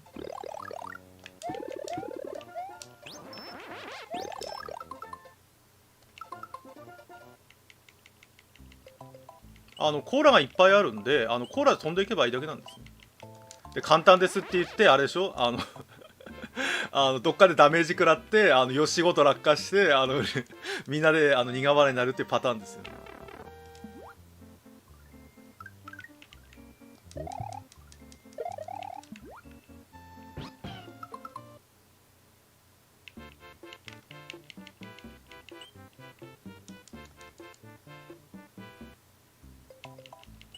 よくありますよね。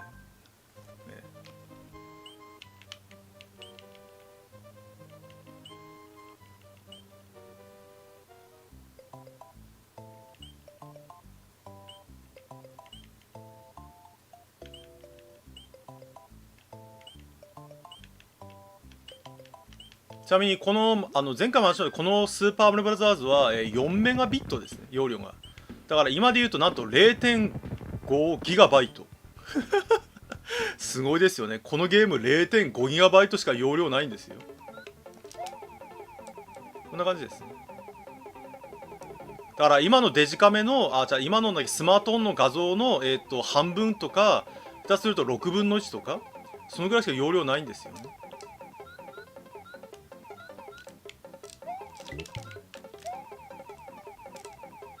そう考えると今のスマホの画像とかってすごいですよね。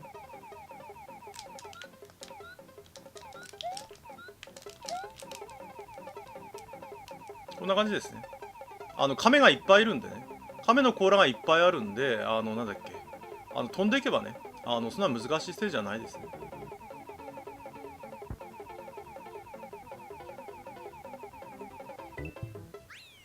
はい、ということでした。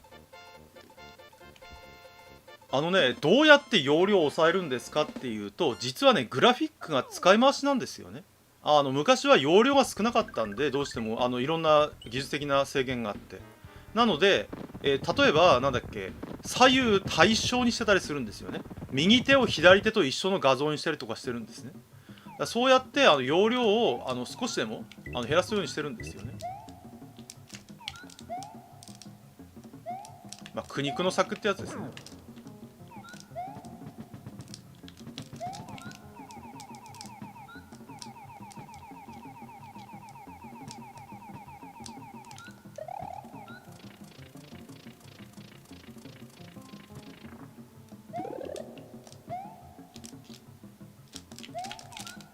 マジかマジか、やーべマジか。今のはやっちまったな。今のは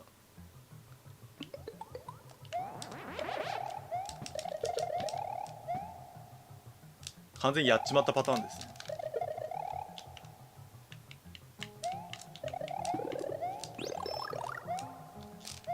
あーまたやっちまった。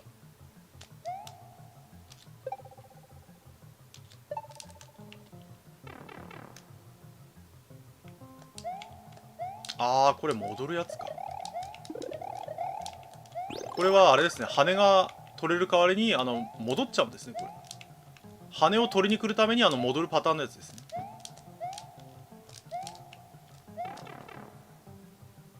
こんな感じで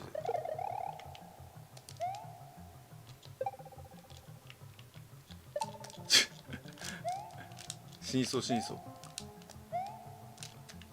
でこれ実は見ていただけると本当はヨッシー連れていけないんですね。ヨッシーがこの先にヨッシーは連れていけないんですね。だからここにはヨッシーがいるんですね。こんな感じで。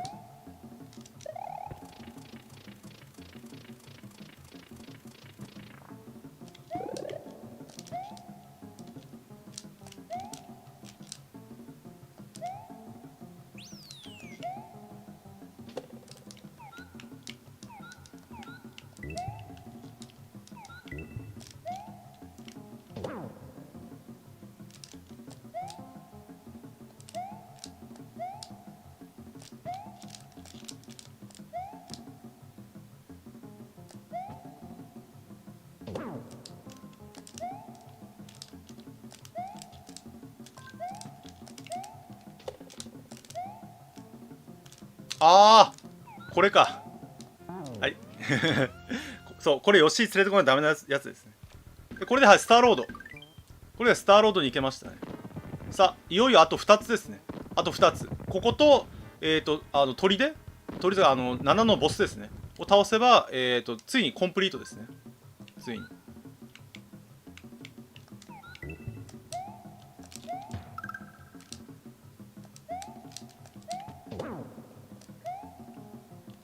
でここでわざとヨッシーをヨッシーありがとうね、ヨッシーありがとう連れていけないからね。青ヨッシーが連れていけないんでね。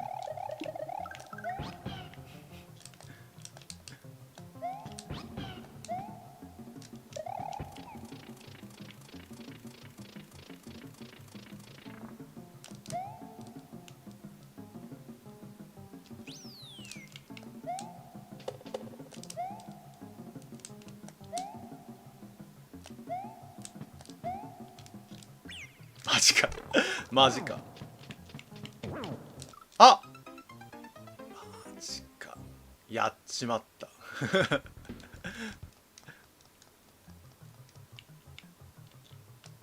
完全にやっちまったパターンですね。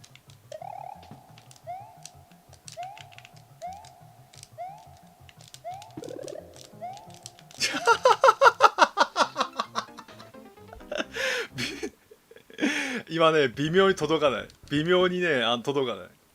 あそっか今スターロードつながったからスターロード行ってスターロード行ってパワーパイでも取ってくればよかったんだね。ねじゃあ次死んだらスターロード行ってパワーパイでも取ってきましょうか。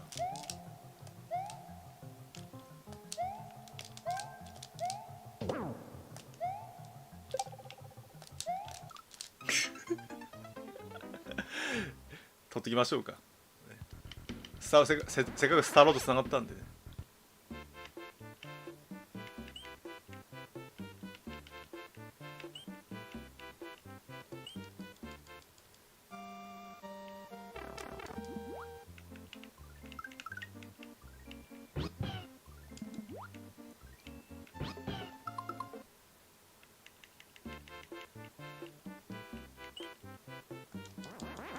あちなみになんだっけヨッシーの色の違いは緑は基本的なヨッシーで赤はどんな甲羅を食べても炎になるっていう効果ですね。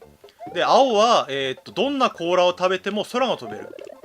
で一番あんまり使わないのが黄色は着地した時にドスンってなって着地した周りにダメージを与えるっていう感じです。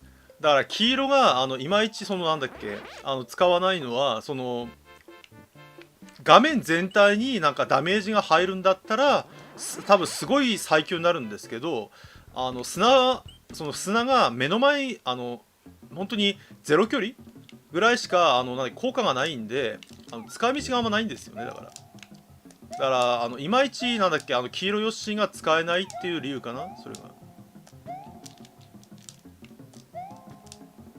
が。せめてなんかね見えてる画面内とかになればね違うと思うんですけどね。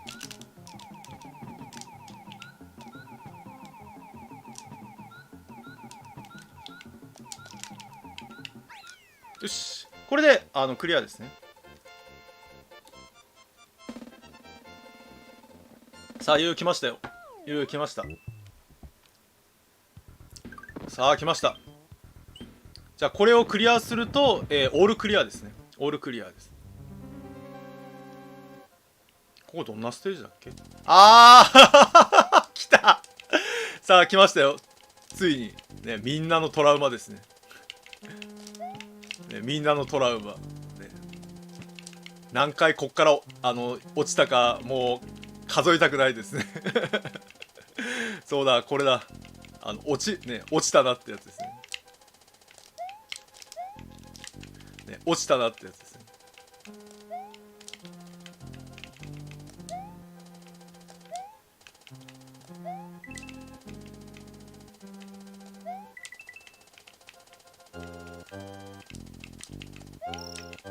やめろ、死にたくない状態です。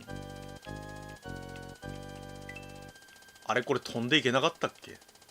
あれ、俺これなんか昔さ、これ間違った。今んとこから飛んでいった記憶があるんだけど。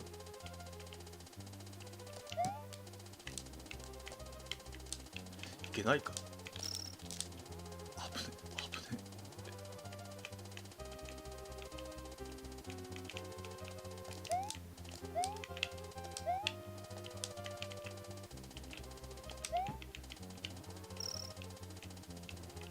あれ、これ下になんかあったよね、これ。確か。あ、ほらほらほらほらほら。ほら。これ。ほら。中間が下にあんの、これ。中間が。これなんで覚えてんのかっていうと、たまたま、落ちちゃったんだよね。あ、マジか。たまたま落ちちゃった時に見つけたんですよ、今のとこ。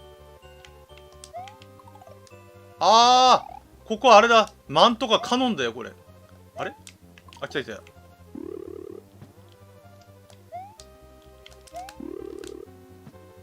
カノンさん。マジか。マジか。マジか。マント持ってきましょうか。ここはね、マントか今のカノン使わないといけないステージなんで、ちょっとめんどくさいんですね、今のちょっと。マントがあれば楽勝ですね、マントがあれば。いや、結構ね、ああいう足場はね、昔のファミコンとかスーファミには結構ありましたよね。ああいうのが。あそこはね、マント持ってこないとね、すごい今みたいな感じで、ちょっとめんどくさいんですね。カメックです、カメックですね。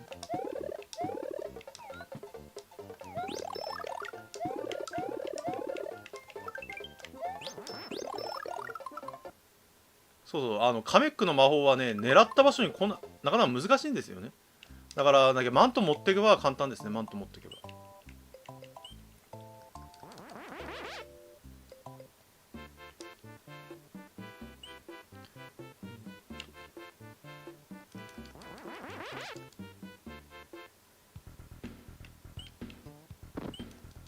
そう、マカブの竜もそうですね。まあ、昔よくある足場ってやつですね。またか。また。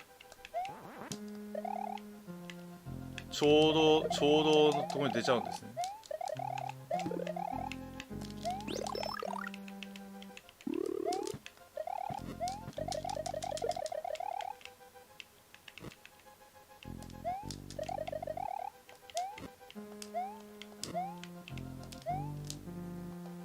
もう一回出た。ちょっと待ってくださいね。ちょっとお待ちください。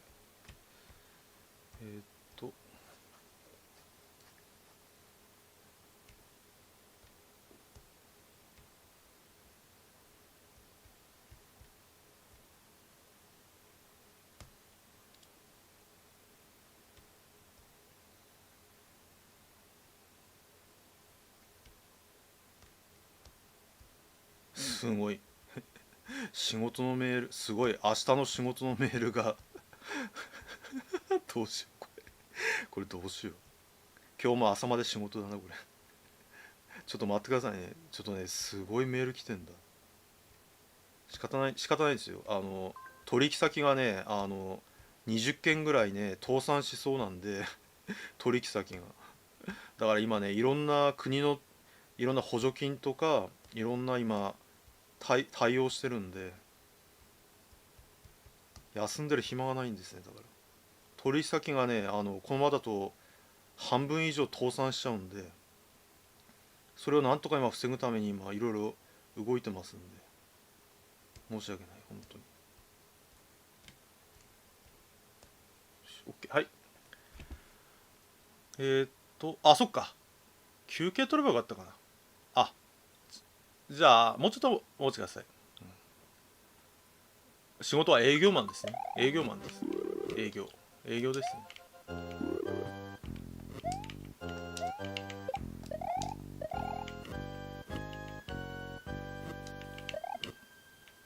しかも私管理職なんで仕方ないですよね、管理職だから。よし、来ましたボス。あ、マジか。あれあれあれええあれあいつ連続で踏めたよね。あれ連続で踏めたよねあいつ。なんだおかしいな今。なんか連続で踏みに行ったらいや強くないんだけど、あれなんでだ。連続で踏みに行ったらなんか踏めなかった。ずれてたのかな、座標がちょっとずれてたのかな、座標が。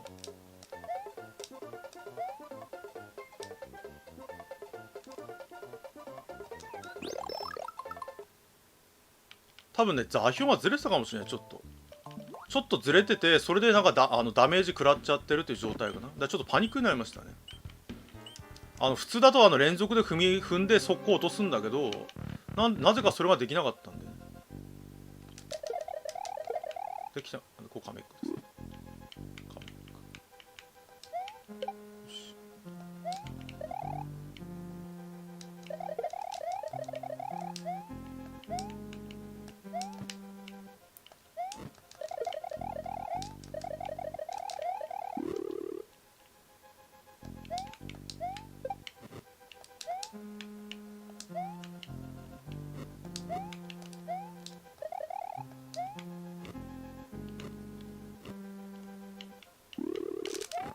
それは無理でしょカメックさん。そう、真横でさ来るのは避けれないでしょカメックさん。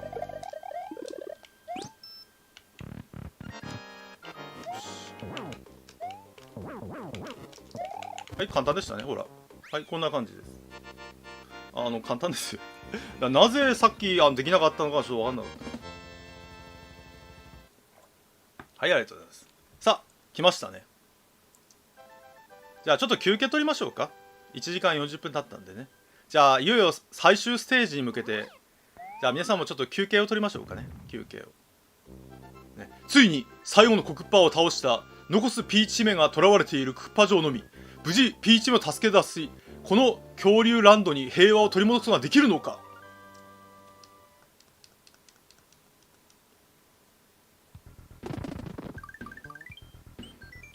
はい、じゃあちょっと休憩取りましょうか。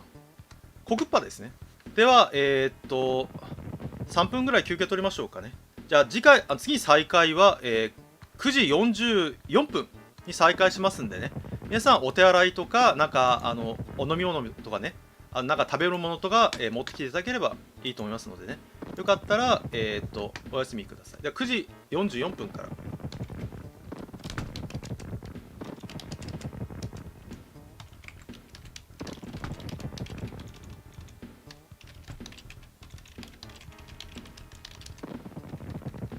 では、休憩です。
はい、皆さんこんばんはです。では、そろそろ再開の方をしていきたいと思います。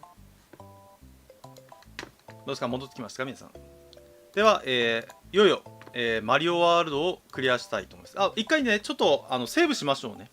一旦セーブして、なんだっけ、96になってるかどうか確認しましょうか。96だよね。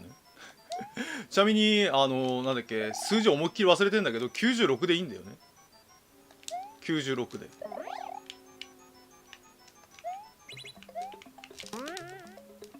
96だよね。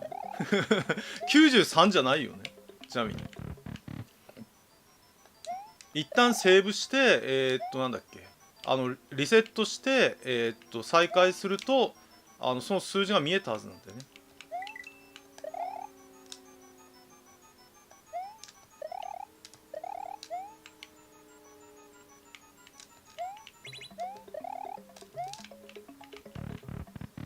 石井太さんナイスパーありがとうございます。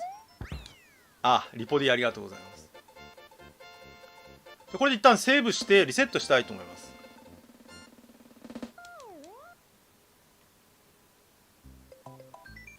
はい、じゃあ一旦リセット。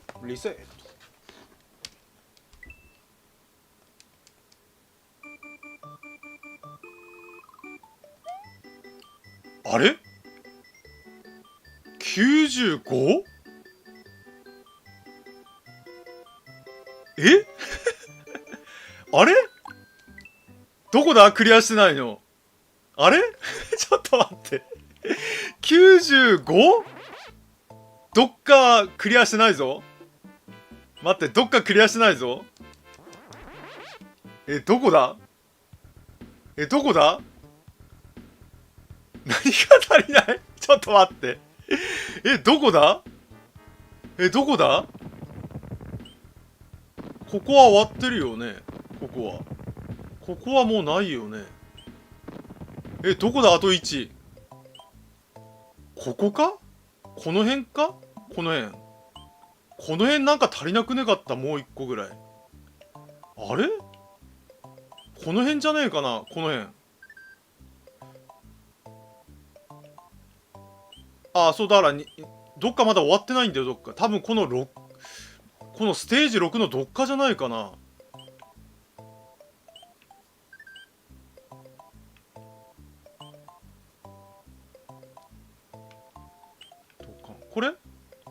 あ、土管はこれ終わりましたよ。これ終わった。これは終わりましたね。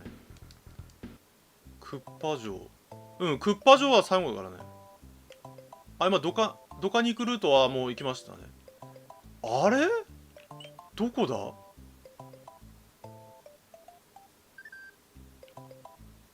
あれ、どこだ、クリアしてねえの。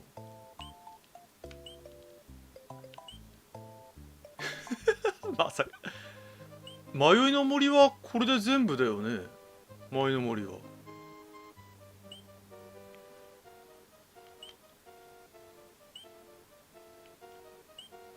あ、いや、通常ゴールも全部したはずですね。通常ゴールも全部したはずですね。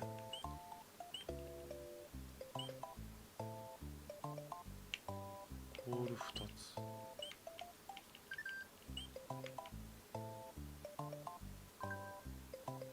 ール2つ。ここ2つ。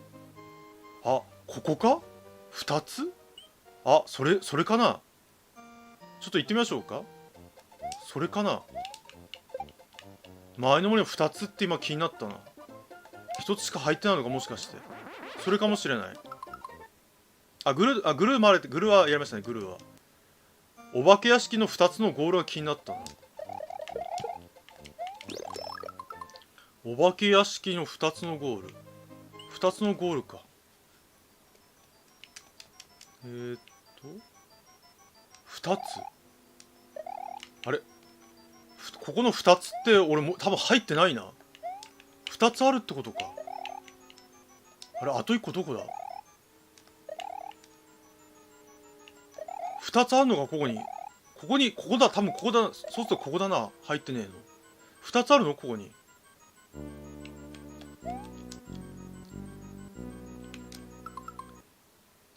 ああ、それだ。多分それかもしれない。手前と奥。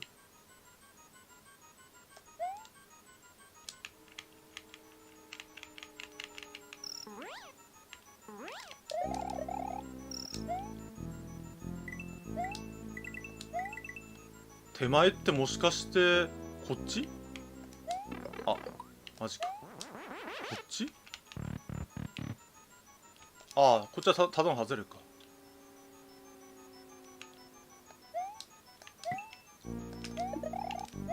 あ、マジか。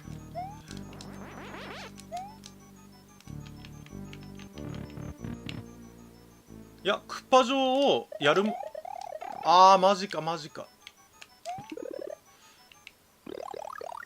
クッパ城は入りませんね。クッパ城は入りません。クッパ城。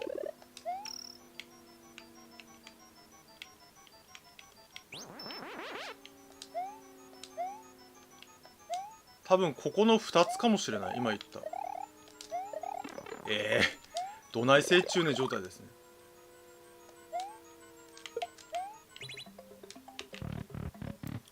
そうすると奥ってあれか。そっちか。あ、違うな。奥。あれ、奥と手前。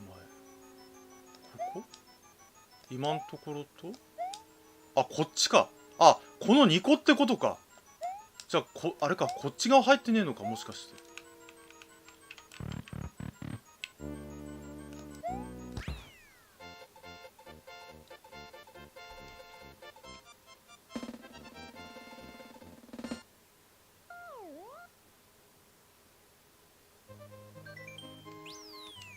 あれ、でも何も変わんないってことはもう一個の奥か。さっきの奥に入ってみましょうか。これがちょっとなんだっけ、1個だけ足りないっていうのだと結構こんな感じで大変なことになるんですね。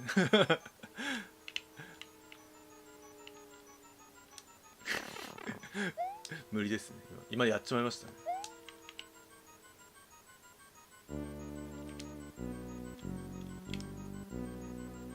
やばいな。こうなると本当わかんないんだよね。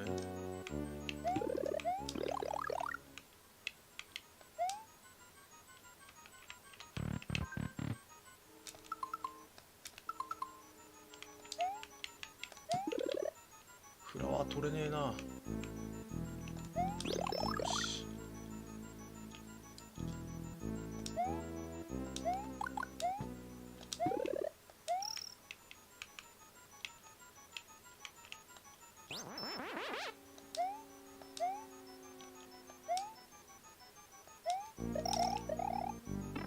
マジか。目の前に来られて困るな。今度は奥に入ってみましょうか。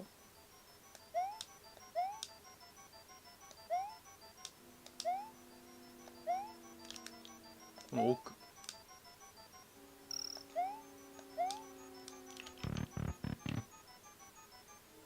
3アップ。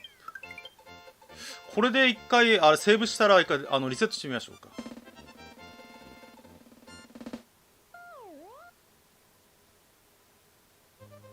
あ、これだ。多分これだ。見つけました。ありがとう。これですね、多分。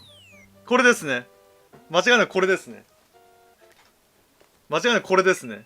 今動きましたよね。はい、96なりました。ありがとうございます。リスナーさんのおかげですね。はい、なりました。オールクリア96ですね。なりました。ではいよいよ、あれですね。いよいよ、ラスボスクッパと戦いに行きましょうか。いやー、意外と大変でしたね。ありがとうございました。本当に。これね、本当に今みたいにね、なんだっけ、確認の方法がないんだよね。だからそれがちょっと難しいとこですよね。オールクリアって意外と。ああ、じゃあ2つやりましょうか。じゃあクッパは2つやりましょう。通常ルートクリアと裏口ルートクリアをやりましょうか。じゃあせっかくなんで2つやりましょう。通常クリアと、裏口のクリアの2つやりましょう。せっかくですから。では通常からね、いきましょう。あれ、こうなんだっけ、簡単なのは3か4だっけ、確か最初3か4だったな。4だっけ、どっちだっけ。3か4は簡単だったはずだ。3にやってみましょうか。あ、3これですね。簡単ですね。これ簡単です。ここはメカクッパンがただ出てくるだけですね。ここは簡単です。すごい3ですね。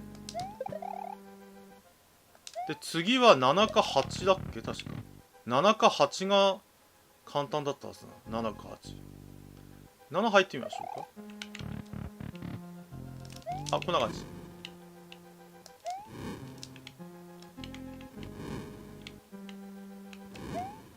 あ、8か。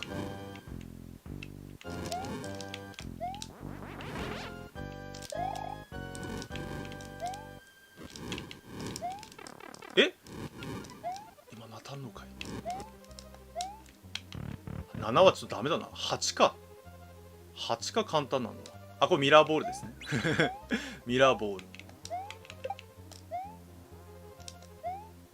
で、これ持っていきます。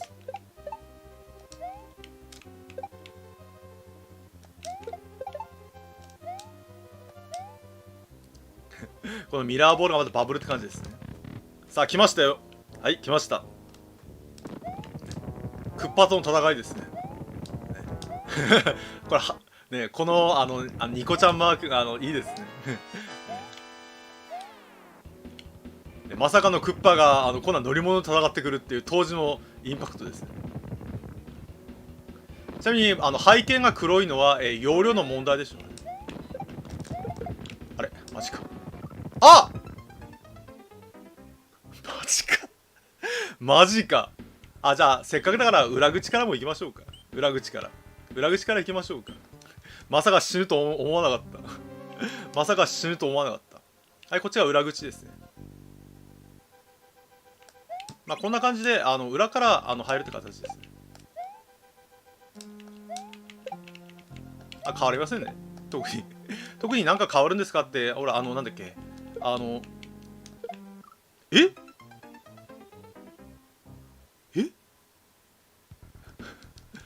え今のは、あれなんであれ、たまに、わかんねえ。なんか全然当たんな、メカクッパに当たんなかったね。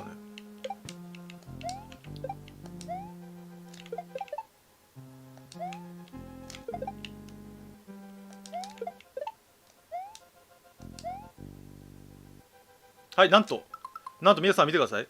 裏口はこの中間地点があるんですね。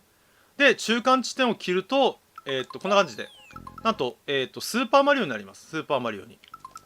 だから裏口から入ると中間地点ができるってことですね。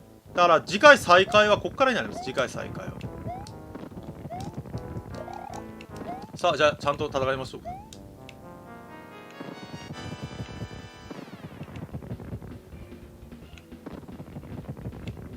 これなんかなぜか花ちゃんって呼ばれてましたね。私の周りでは花ちゃん、ね、花ちゃん花ちゃんに顔があれかな、似てるからかな。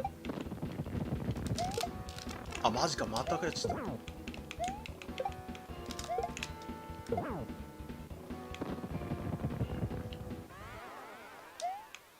あ、これが拡大縮小ですね。拡大縮小で、こんな感じで拡大縮小能力ですね。ね、まさにスーパーファミコンですね。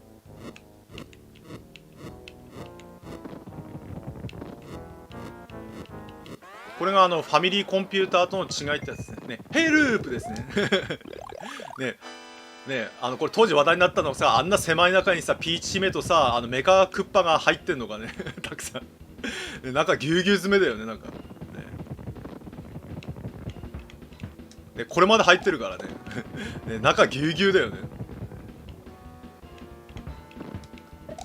これはこれスピンジャンプで防げますね。スピンジャンプ。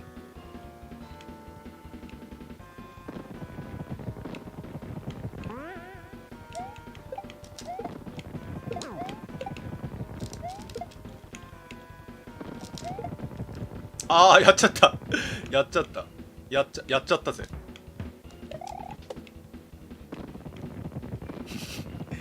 それでエンディングだったらまた面白いけどね。間違ってピーチ目投げちゃってそれを救出したマリオがなんだっけ、それでエンディングってまたそれもまた面白い。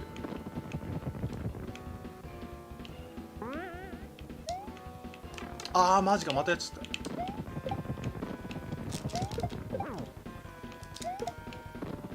はい、オッケー。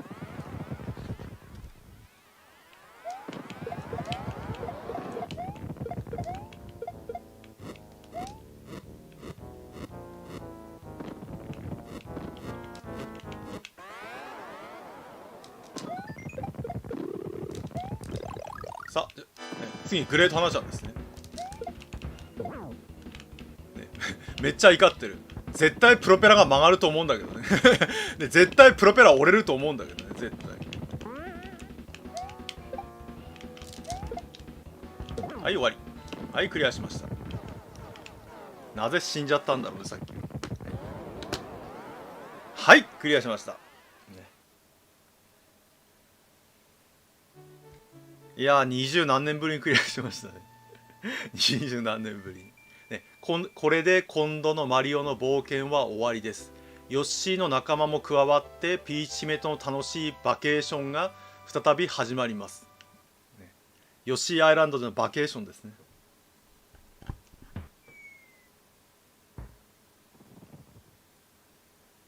最近花火って見る機会減りましたからね、いいですね、こう花火とか。最近はね、どうしても花火がね、今中止になってますからね、本当に。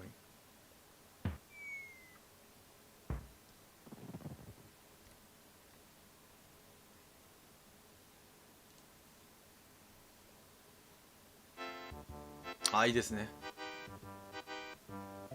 名曲ですね。ちょっと落ちますか。名曲ですね、エンディング。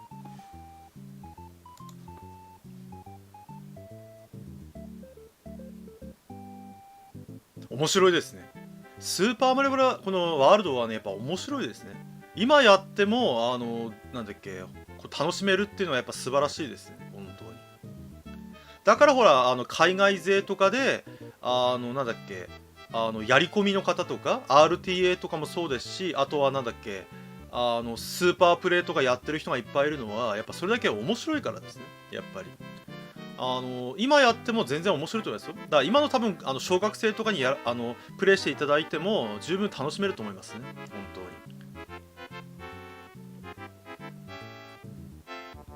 まあ改善点はなんだっけ、さっきのあれかな、96を目指す時にどこクリアしないかわからないっていうのだけがちょっときつかったかな。あ、ワイさんナイスパーありがとうございます。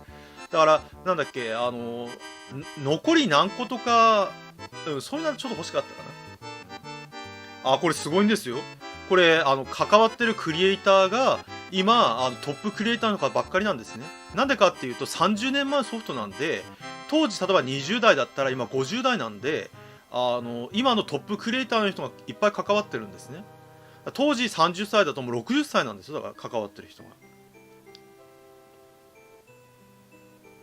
あ、そうね、スイッチとかでもできますね今は。だからやってる人結構いるんじゃないかな、今の小中学生とかでも。あ、こうやっていろんなヨッシーがね生まれましたね。ね、サンキュー、ね、テンキューですね。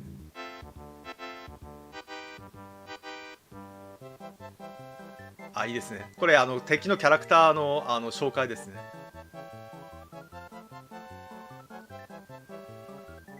こういうエンディングいいですよね。あっぱれハンマーブロスじゃないんだよね、あっぱれなんだよねなんであっぱれって言うんです。あ、ハクさんナイスパありがとうございます。あ、すげえ。あ、そんなアイコンあるんだ。ああ、それゲーム実況やってる人にとっては嬉しいんじゃない、そのアイコン。すげえ。はい、こんばんはです。へえ、そんなのあるんだ。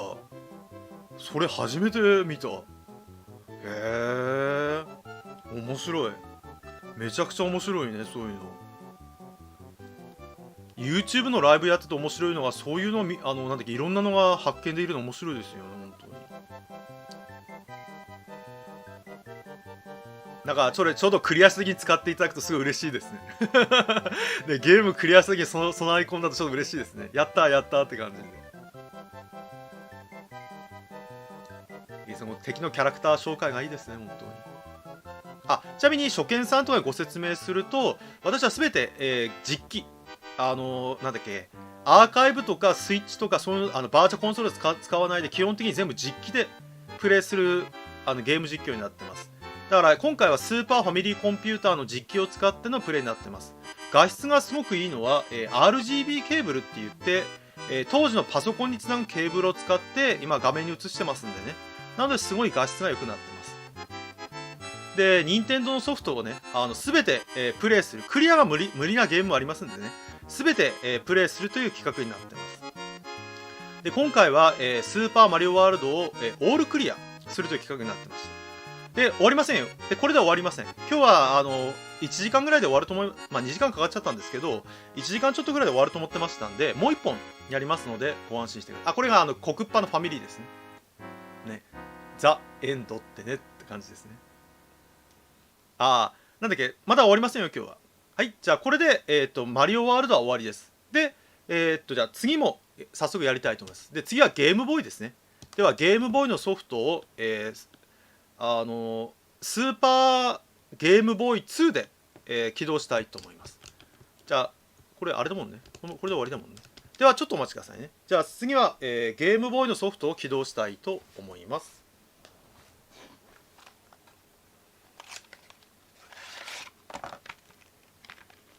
次のソフトも名作ですよ。次のソフトもね、私はこれ、なんだっけ、これも20何年前にクリアしたんですけど、超名作ですね、これも。多分、プレイしたことある人だったら、なんだっけ、ほとんどの人は多分名作だっていうぐらい名作ですね。任天堂さんだよね、これ間違いなく。うん、任天堂さんですね。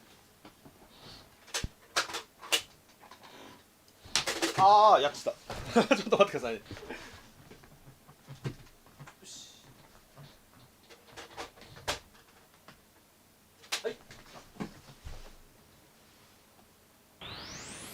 はい、スーパーゲームボーイ2ですね。はい、昔々大変仲の良い2つの国がありました。2人の王子様がおりました。1人は、ちゃっかり者のカスタード国の王子様。もう1人は慌てんぼうのサブレ王国の王子様。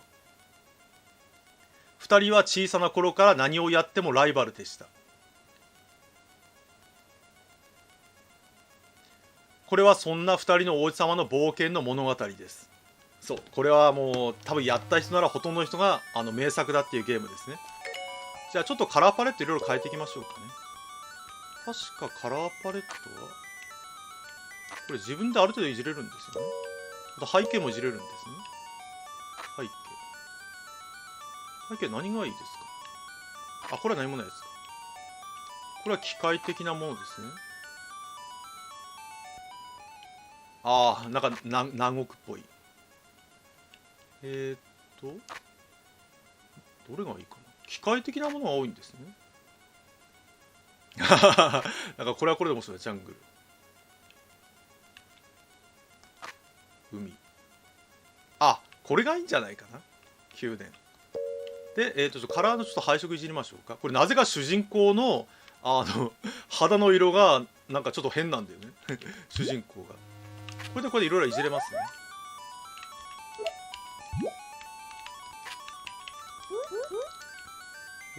何色がいいのかな。これは濃くするだめか。ちょっと薄くした方がいいかな。薄くして赤をちょっと変えたらどうなんだろうね。赤を水色にするとなんか変だな。赤が水色は変だね。黄色、黄色いいかな。黄色、こっちを。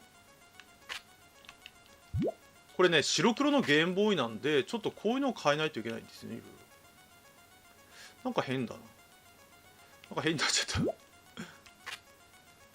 と待って、デフォルト一回戻しましょうか。意外とデフォルトがいいのかな。この辺がなんだっけ、ちょっとスープ昔の白黒のゲームボーイを無理やりカラーを染めるんでちょっと変になるんですよね。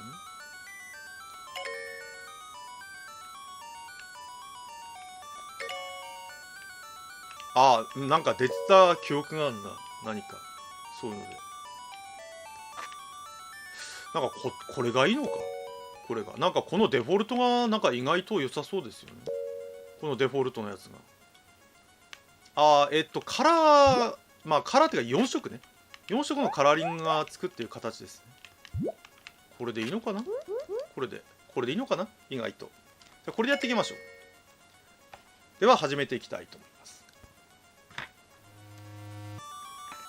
じゃあカエルのために鐘は鳴る。92年に発売した、任天堂のゲームボーイソフトになっております。名前か。じゃあ周王子しましょうかね。わかりますね。周王子。周チャンネルなんでね。周王子。周王子。王子。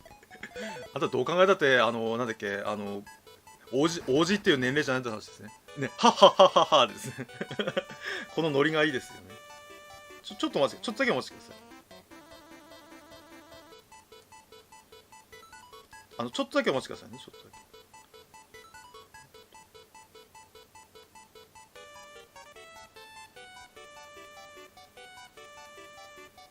ちょっとお待ちくださいね。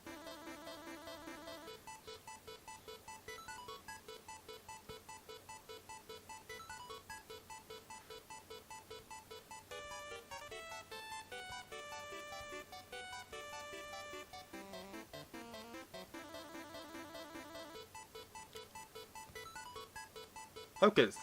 ね、この辺で諦めたらどうだい、周王子。ね、なんだと今のは少し油断しただけだ。ね、リチャード王子、さあもう一度勝負だ。ね、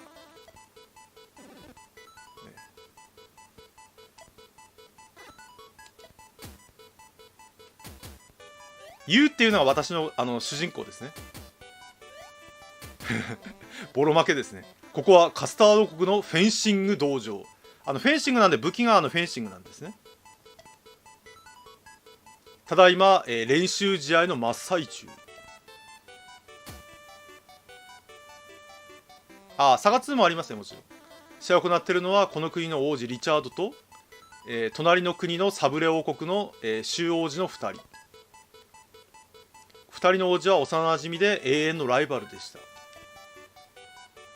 同い年でルックススタイルもおつむの程度もほとんど同じね。ね、そうですね。これですね。ごめんなさい。これ変えときましょうかね。これですね。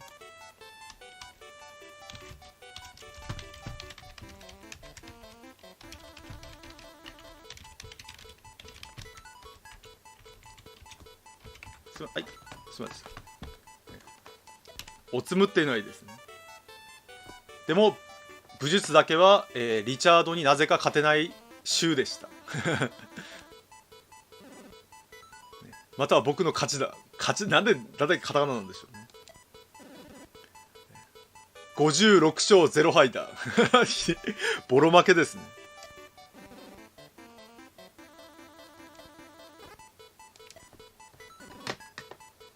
ちょっとあれかな、音が小さいかな、もしかしたら。ちょっとお待ちくださいね。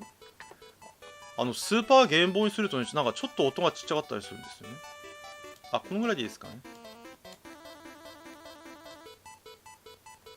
はい、じゃあこのぐらいでやっていきます。ね、リチャード様大変でございます。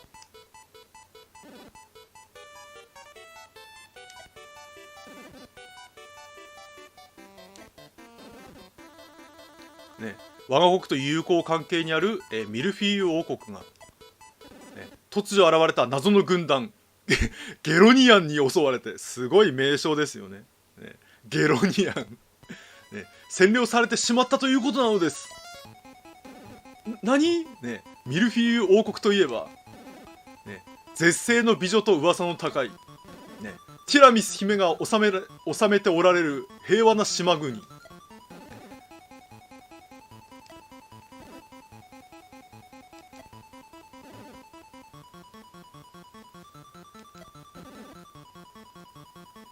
よいせい。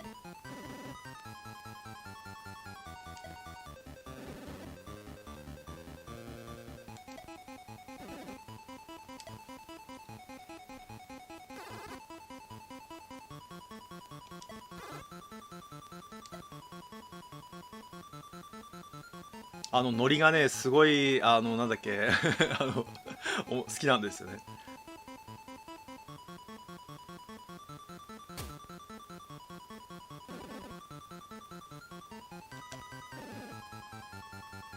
君はその間に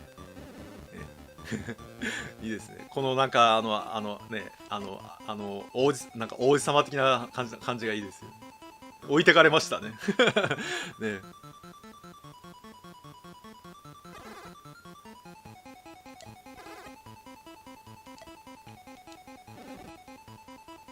置いてけぼりですな。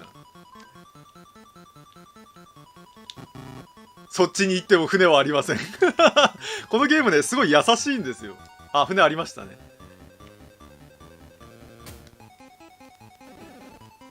ね、おい、勝手に俺の船乗んでくれはどういうこった。さあ、こっから皆さんすごいですよ。この方で王子様でしょ。皆さん、こっからね、当時のゲームのね、常識を超えますよ。皆さん、常識を超えますよね。船の代金を受け取れ。なんと、いきなり初めからカンストですね。ね、初めからお金をカンスト持っているというとんでもない、しかもそのカンストしてるお金の大半を、ね、この金貨の山ね、さ、なんだっけ、いくらだ ?1、10、100、1000万、10万、100万これ、ね、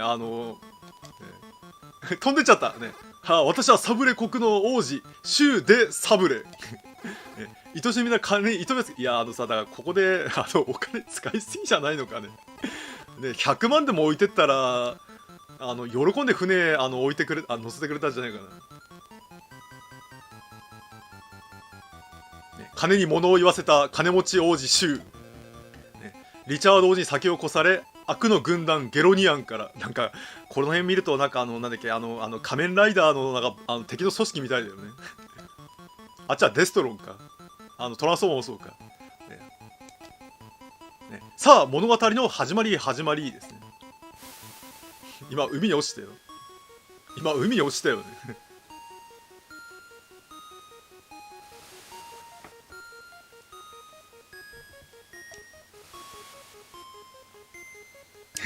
迎えに出たのは年寄り一人。ああ、バタリアンとかね、そう。昔はなんかそういうのは多かったですよ。なんかリアンとかつくのもね。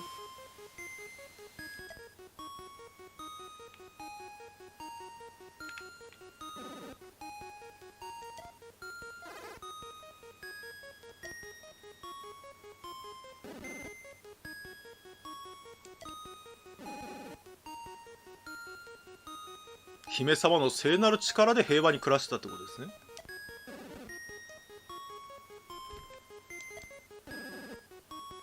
ああ、全てのものを奪い去ってしまった。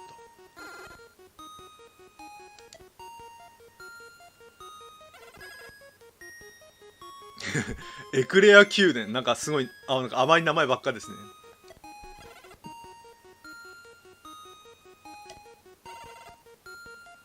ああ、姫様は宮殿の奥に囚われてるってことですね。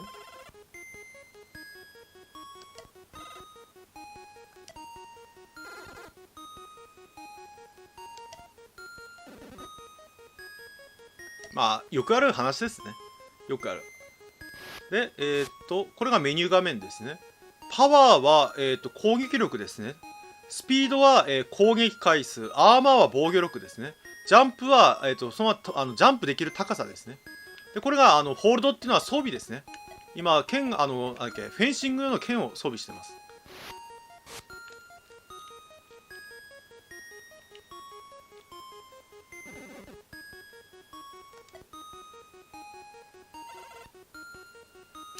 このゲルニアイチコロね。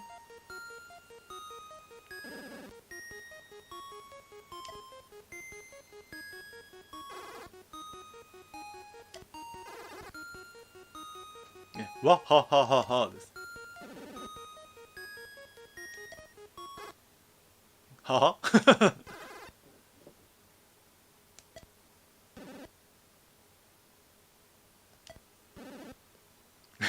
おだてに乗りやすい単純なやつだと。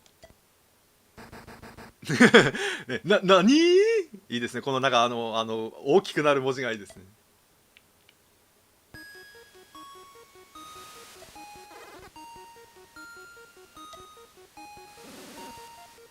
宮殿に向かったってことですね。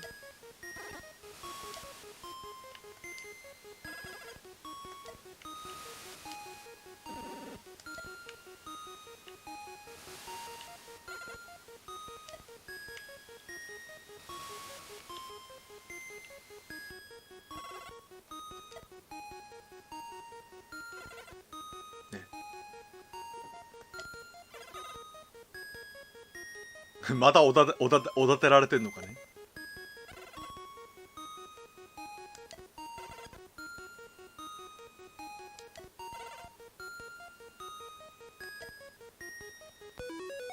あ、これは HP 回復するアイテムですね。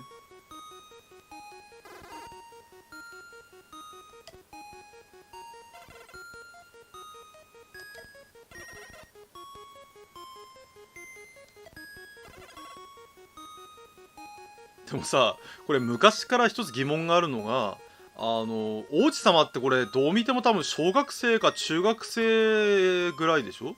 ワインで回復するっていうのはなぜなんだろうね。貴族だからなのかな。王子様だからワインで回復なのかな。でもどういうことなんでしょうね。昔から疑問なんだけどね。普通だったらほら、なんだっけ、回復のジュースとかでよかったんじゃないのかな。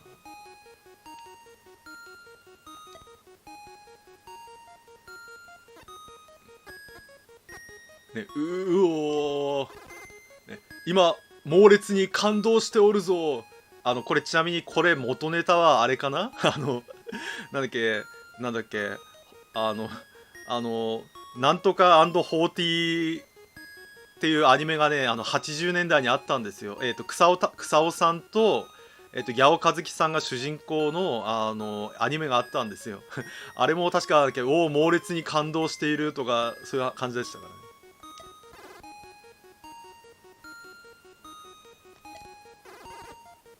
ね、これを受け取るがよい。王子ね、お金を使う。お金がすごい。開始数分で990、カンストしたお金が0円になる。ね、私にとってははした金だ。ね、なんと王子は実はへそくりをまた持ってましたね。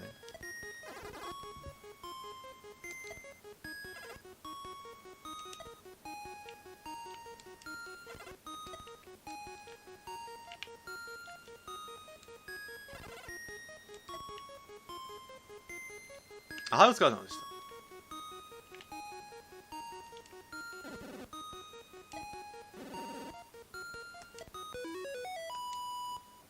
これはセーブできるやつですね。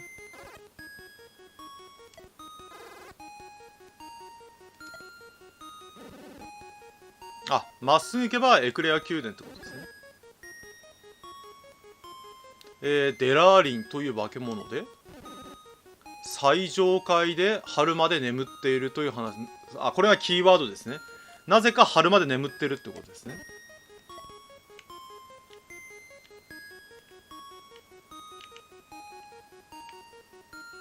ここは確か HP 回復だったかな。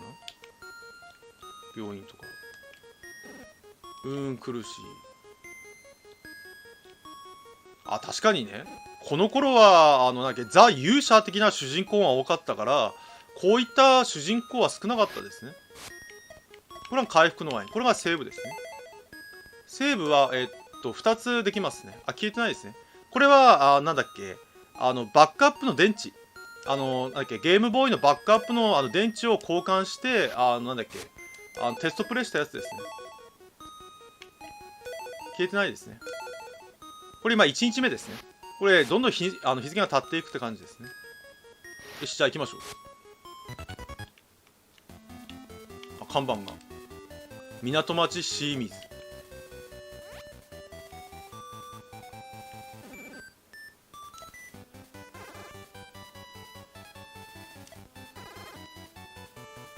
この BGM もいいですよね。このフィールド BGM。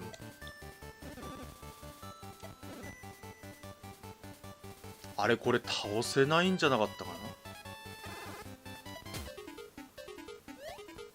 あ、ほらほら。ああ、イカ逃げられる。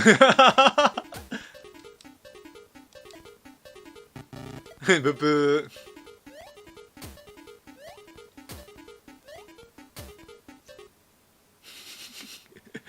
すごい、ね、あ、こうヒントです。皆さんヒント。このゲームですごい優しいんですよね。そんな剣ではびくともせぬは出直してこい。ね、これヒントです。このゲームね、すごい優しくて、ちゃんと全部ヒントを与えてくれるんですよね。ヒント。だが君の力はそんなものではないはずだ。立て、立つんだシュー。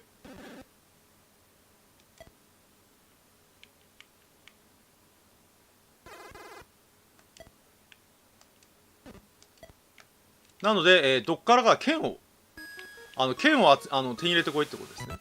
剣を。イケイケ玉。いいですね。イケイケのみかな。ね、これでライフ回復ですね。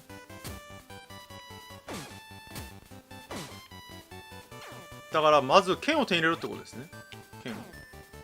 剣を手に入れないと、この先進めないってことですね。で怪しいのが今いるこいつですね。今横にいますよね、怪しいの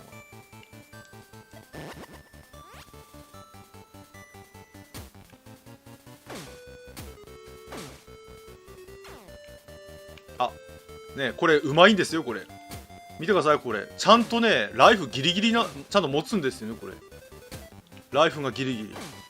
このゲームですごいバランスで、ちゃんと正規のルート通るとライフがほらぴったり持つんですね。こうやって、ね、地下老人ライフストーン。これでライフですね。あ、戦闘は全部オートです。戦闘は全てオートになってます。オートだから、なんだっけ、アドベンチャーゲームなんで、ちゃんと装備を整えれば勝手に勝つってことですね。で逆に言うと、なんだっけ、装備を整えないと絶対に勝てません。絶対に。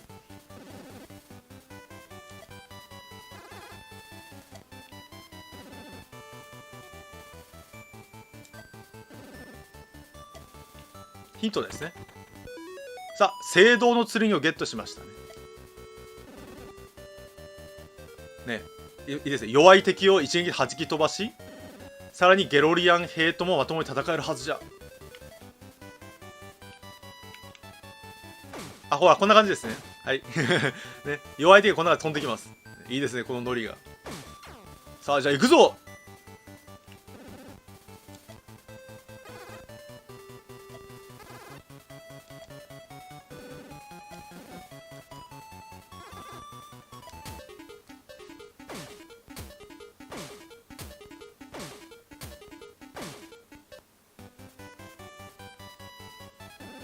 クソ覚えてろよって感じですね。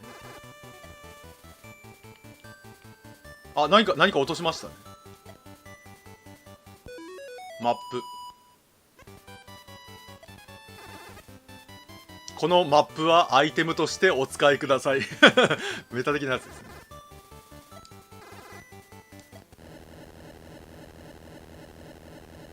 あ、地震が。まあ、要は横には通れないってことですね。震度7ということか。いや、震度7が起きたら大変なことになるんだけどね。で、マップ使うと、これですね、マップ。こんな感じで、エクレア宮殿って、こんな感じでね、表示されますね。港町清水。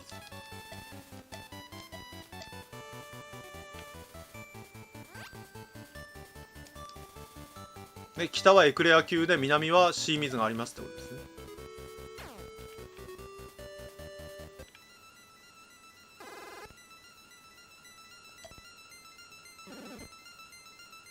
バカ頼まねえよ。駆け足のスイッチ探しに来たのかい？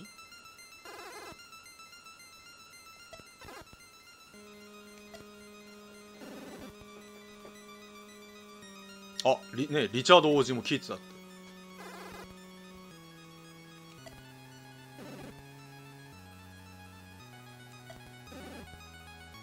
あ、王子はいないってことですね。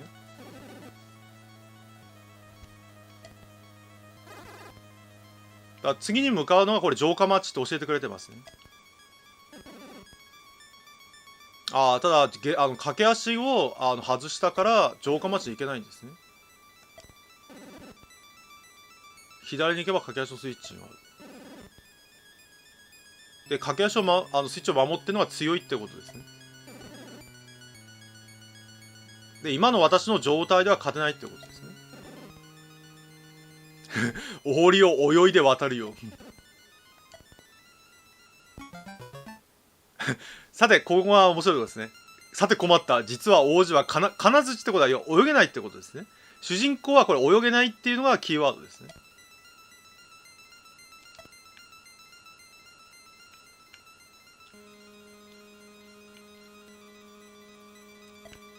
で、下は力をですね。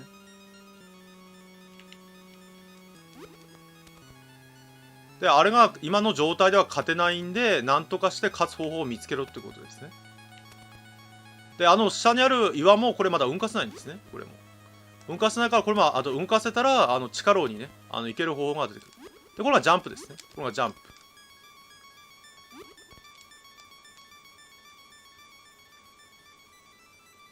この宝箱も、扉の鍵ですね。これ。鍵がないと開けられないってやつですね。これも全部鍵ですね。鍵。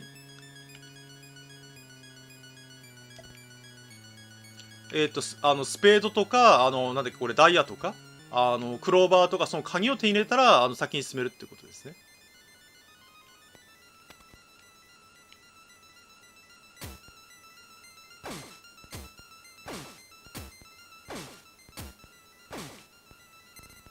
あ、ね、101円ですね。100万1円ですね。1。これギリギリなんですよ、これちゃんと。こうやってギリギリなんですよね、ちゃんと。これ、ゲロニアン兵士はお金持たなすぎだよね。ね、いかに安月給で働かせるかですね。パワーストーンゲット。ね、これで攻撃力が上がりましたね。攻撃力が。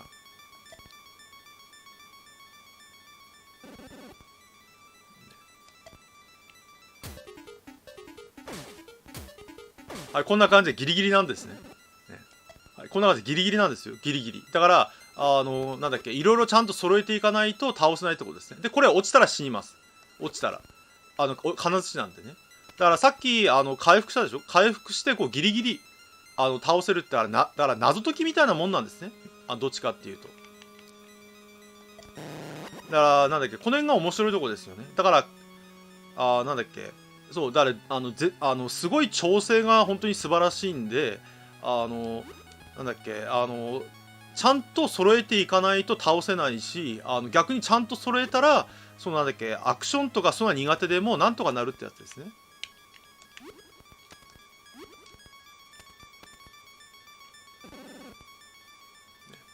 デラリン様のご命令だ。金をやる。これ金やっても倒せませんよ。当たり前です。戦う。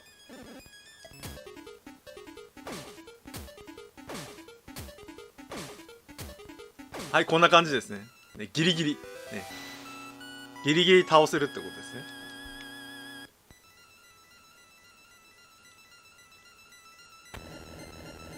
で、これで跳ね橋が落ちたんで、先に進めるってことですね。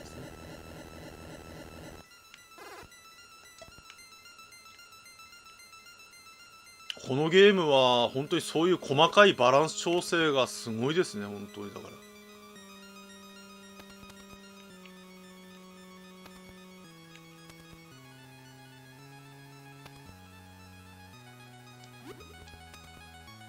いや、このゲームはね、当時も俺感心しましたよね。なんだっけ。私はこれ発売日には買ってないんですけど、なんだっけ。おじさん面白いのあるよって言われて、買ってきてやったら、当時も感動しましたよね。絶妙なバランス調整が本当にすごくて、しかもなんだっけ、あまり迷わないんですよね。あんまり。で、西にはゲロッペ温泉があるってことですね。で、こっちはまだ、後で行く感じですね。ゲロッペ温泉は。で、こっちが城下町、アラモードですね。あ、泳いでますね、先の盗賊が。どうやってスイッチを。だからほら、王子、なんだっけ、弱っちい王子が、スイッチを押せるわけがないっていうふうにもう、思われちゃってますね。弱っちい王子が、スイッチを押せるわけねえだろうって感じなんですね。ちょっとお待ちくださいね。ちょっとだけお待ちください。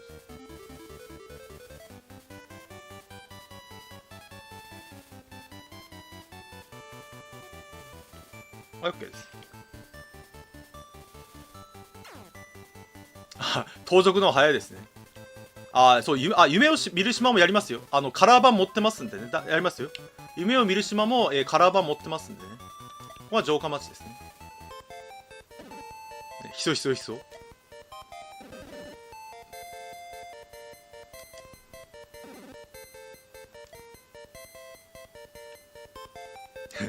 なぜかカエルがいっぱいいますね。ゲロゲロ。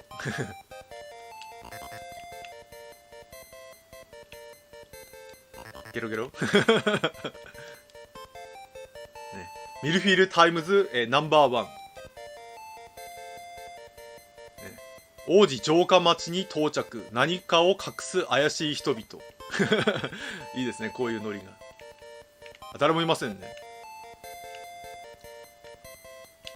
誰もいない。誰もいない。ゲームボーイはまだに動いてますからね、私のところ。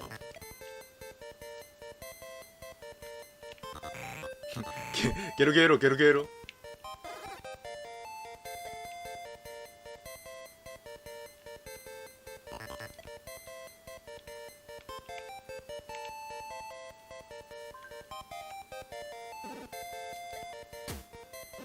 おっとごめんよ。無礼者。私のお金がないなんと、お金全部盗まれました。お金全部。ね、一栗もなくなっておる。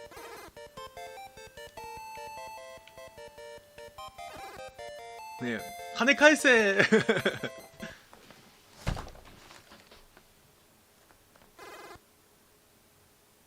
誰か明かりを持てい飛んで火にいるケロニアン。さあ皆さんやっちゃってください。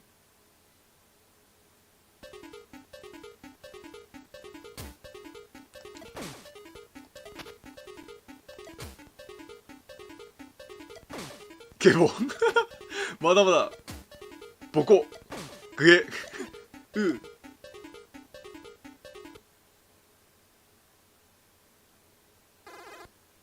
多勢に無勢無念学。なんかやたらめった先からゲームオーバーしまくってますね。そう、タイムはクリですね。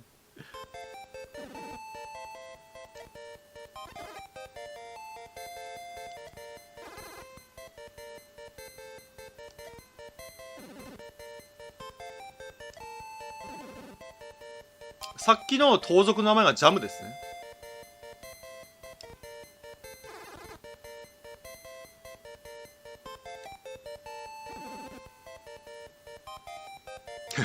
お金を持ったまま消えてしまったってことですね。あ、ほらヒントですね。町の東にある、ババロア山へ逃げ込んだ。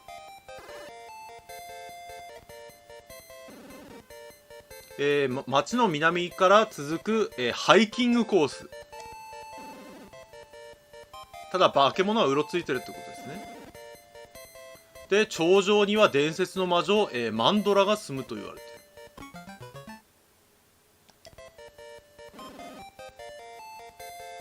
国乱れし時現れるという伝説の魔女。あ、すごいですね。デラリンを倒す方を知ってるっていう魔女ですね。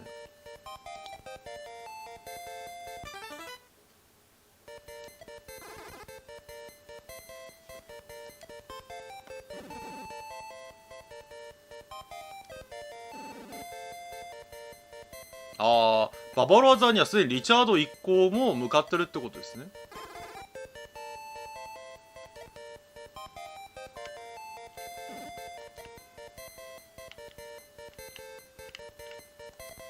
家庭の医学。あ、ここ回復ですね。こんな感じで。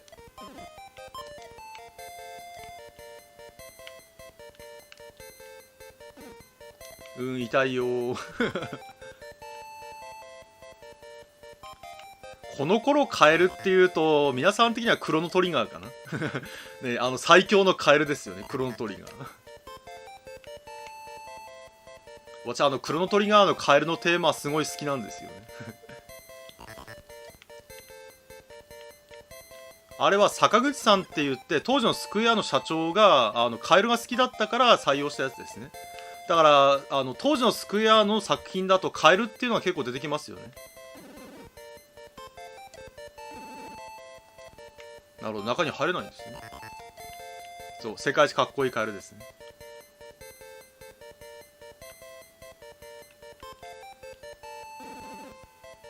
怪しげな果物を作っている。だって聖剣装備できるからな、カエル。ね、やけに街中にカエルが増えたような気がするんですが。ちなみに日本でよくいるアマガエルの寿命は3年から5年ですね。あ、でここでお金貯めですね。お金を貯めて、アイテムを買いましょうか。お金を貯めます。お金を確か。まあお金貯めるって言っても簡単ですよ。敵と接触して戦えばいいだけですからね。お、敵を倒せばお金が稼げます。まあ要はお金を稼げってことですね。まずお金を。ババロア山に行くなら入り口のお化けの木を倒さねばなりません。お化けの木は倒せましたか？のう。奴は手強い。なんなら校長してやってもよいぞ。どうじゃ教えてほしいか。はい。まず城下町で盾とノコギリを買うのじゃ。が、まだそれだけでは十分とは言えない。はい。この辺りには切れる木がたくさんあるはずじゃ。ノコギリを使ってできる限りのことをやってみなされ。そうすれば先に進めるってことですね。まずお金を貯めてノコギリと、盾を買えってことですね。で、買ったら木を切って、なんだっけ、いろいろ、なんだっけ、やってみろってことですね。こんな感じで。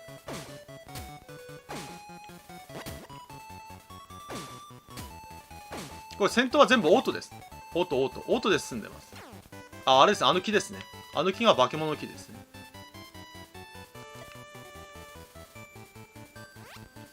で、ここ通れないですね。ここも通れない。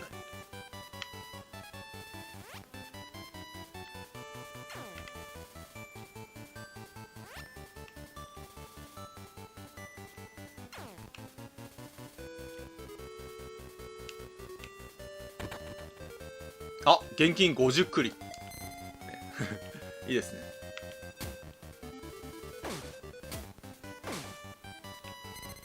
あー、でもなんかカエルをよくペットにしてる人もいますよね。カエルをペットとかにしてるの。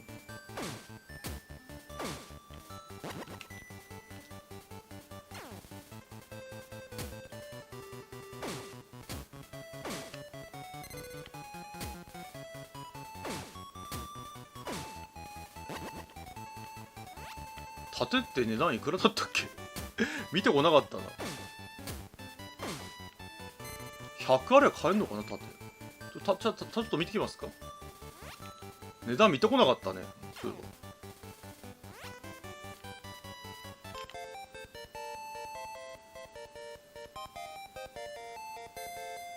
ば。爬虫類は犬とか猫とは違いますからね。盾。ああ、ぴったり100でしたね。木の盾をゲット。で、これで、見てください。アーマーがプラス1になりましたね。アーマーがプラス1になりました。で、ノコギリがいくらだ60か。じゃあ次は60貯めればいいんですね。あ、このアイテムは売り切れですね。このアイテムはババロア山に行ってちょっと集めろってことですね。さっきのカエルはいましたね。これですね。さっきのカエルこれですね。街を出ると元に戻っちゃうんですね。で、これで敵から受けるダメージが減りましたね。敵から受けるダメージ。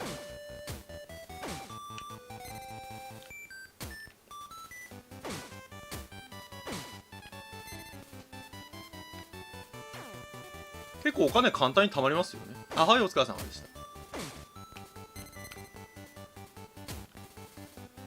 この辺の調整もいいですよね。だから、なんだっけ、すごいお金貯めるのに時間かかるわけじゃなくて、なんだっけ、ちゃんと、なんだっけ、お金も、結構簡単にこんな感じで貯まりますんでね。はい。じゃあ、ノコギリ買ってきましょうか。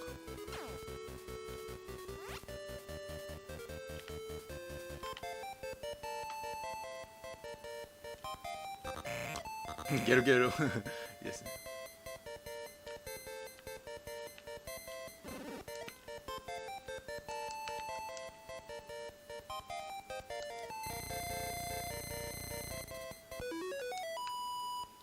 これで木が切れますんでね。カエルはね、なんだっけ、なんだっけ、繁殖期以外は基本的に、なんだっけ、水がないところでも大丈夫なんですよ。繁殖期だけが水、産卵、なんだっけ、なんだっけ、繁殖のために水場に行くのかな確か。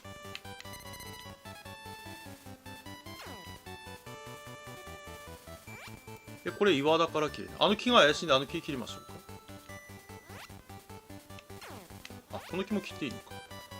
ノコギリのセッティングですね、これ。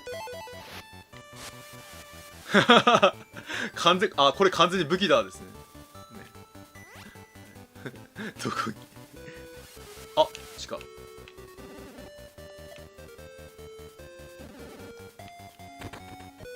スピードストーン。はい、こんばんはです。なんと攻撃回数が増えましたね。攻撃回数が。ということは、はい、こんな感じですね。もうこの辺の敵は雑魚になりましたね。一方的に倒せますね。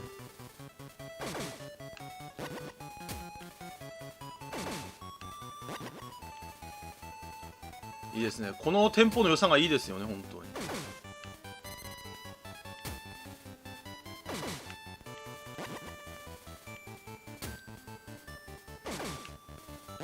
はい、ライフ回復しましたね。あれもウニマル気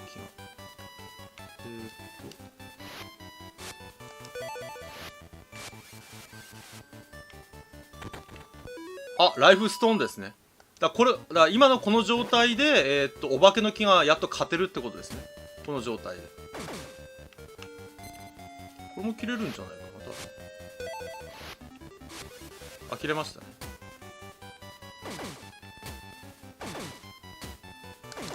そっか。そっかそっか。ああ、やっちゃったやっちゃった。今ほら、今ノコギリ装備してるから。今ノコギリノコギリ装備しちゃってるんでダメなんですね。あれこれどうやんだっけ。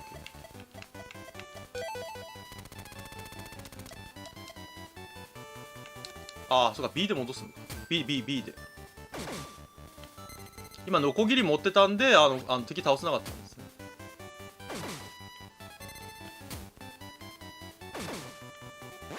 よし、じゃあボス戦行きましょうか。あ、ここもなんか切れそうだ。あ、切れた。あ、回復だ。あすげえ。これちゃんとボスの前に回復あるんだね。すごいな、このなんだっけ、セッティングすごいなこれ。よし、勝負だ。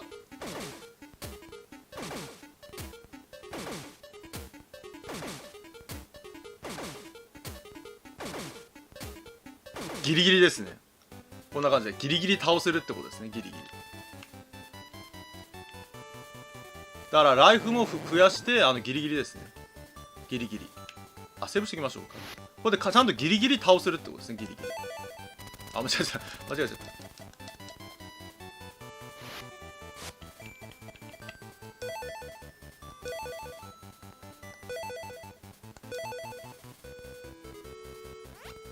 うわ、お化けの木だらけってことはこれ装備してなんだね。あー、違う。これあれか。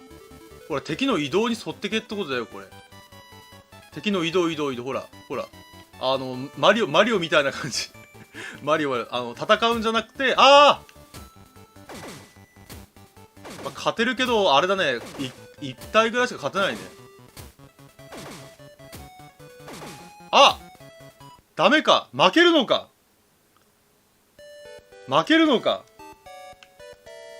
ダメなんだね。勝てないんだね。勝てない。わかりましたね。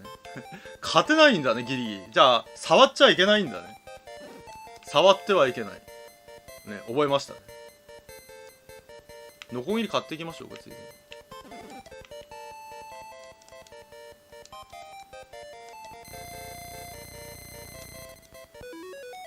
あれいや、あれなんだっけ、ノコギリを装備しないと木にダメージって当てられないんじゃないのかな。ノコギリを装備しないと。さっきの敵はあれなのかな、それともノコギリ外した方が良かったのかな。まあ多分そうなんでしょうね。だからご両親、多分このゲームはね、ご両親がダメなんでしょうね。ご両親が。あれは絶対何かありますね。だから多分ご両親がダメなんでしょうね。ご両親が。だからご両親が全く効かないゲームなんで、なんだっけ、そうパズルゲームみたいなもんですね。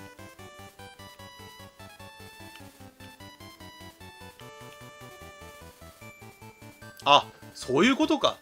この後ろからついてけってことね。これほら、これ後ろからこうやってパズルゲームですね。後ろからほら、こうやると安全にほらいけるってことですね。すごいな、やっぱ練られてますね。すごい。あ、まだもつけ、俺は迷っちまっただ。山の頂上の道にはマンドラの魔法がかかってるだ。どこまで行ってもここに戻ってしまうよ。マジか。これ順番か。ちょっと待って、メモ起動。はい、じゃあちょっとメモ起動ですね。はい、メモ起動。北、北1、東1、北2、西3、真上登りですね。これを見ながら、進みたいと思います。なるほどね。じゃあまず北に1、東に1で、北に2回ですね。1回、これはただのダメか。2回で、西に3回。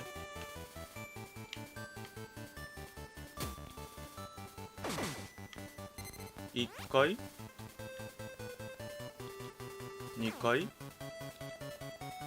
3回で次北ですね。あ、突破できましたね。はい、突破できました。おお、やっと森を抜けたぞ。どっかで見たいや、いろんなゲームでですね。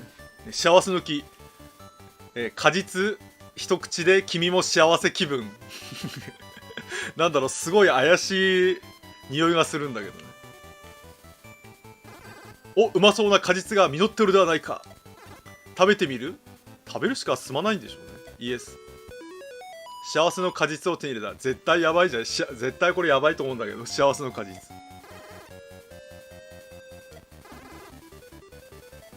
これはなかなかふむ、うまいではないか。あれ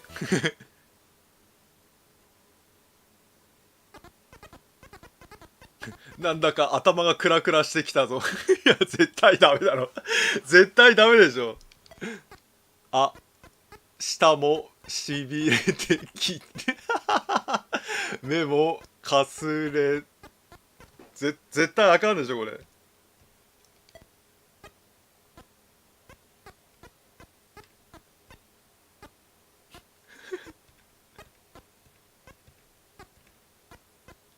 ちょっぴり気持ちいいハート何最後のハートはハートは何なんだろう。最後のハートはね。私の冒険はここで終わってしまったってやつですねこの主人公さっきからさ、ゲームオーバーになりすぎじゃないあ、お疲れ様でした。気が遠くなって、おやははははは。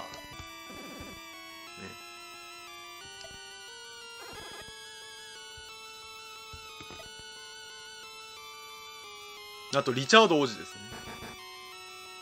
イケメンですね。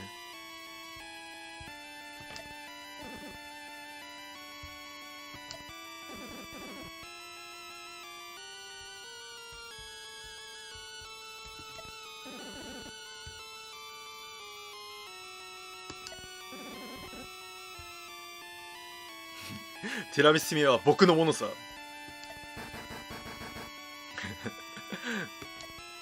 このノリがまたいいですね。なんだとそんなバカなこれは夢だ。夢に違いないシャゲーシャゲー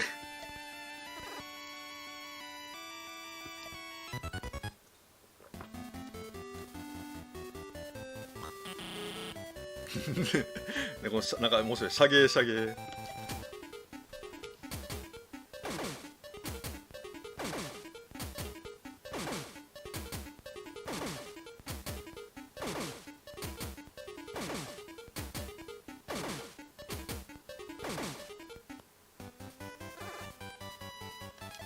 ここもギリギリ勝てるってやつですね。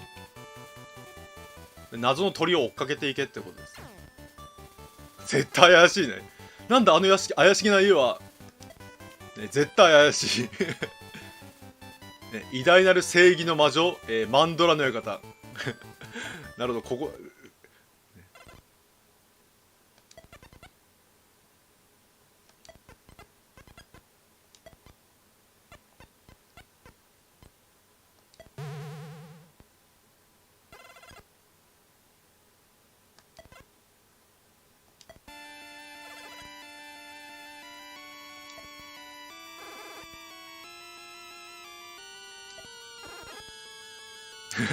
正論ですね。話し飼いにしちゃいけないよ。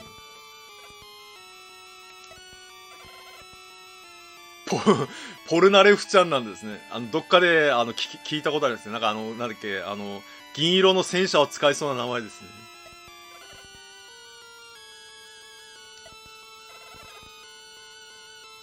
ああ、リチャード王子と同じですね。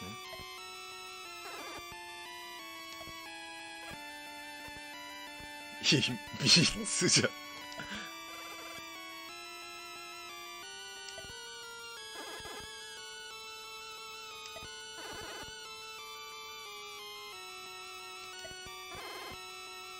毒リンゴではないか。いや、生きてるってことはまあ大丈夫だけど。バカ者、ね、あれこそストレスを解消できる夢の見る果物じゃ、ね、これで信仰宗教でも始めればバッチなんかこれちょっと待ってこれなんかちょっと危ないことを言ってる気がまあもうかなりフリーソフトなんでねスルーしてくださいね。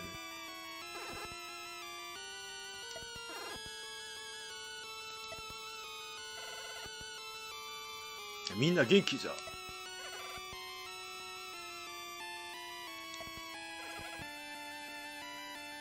おすごい、ね、デラリン退治の薬か。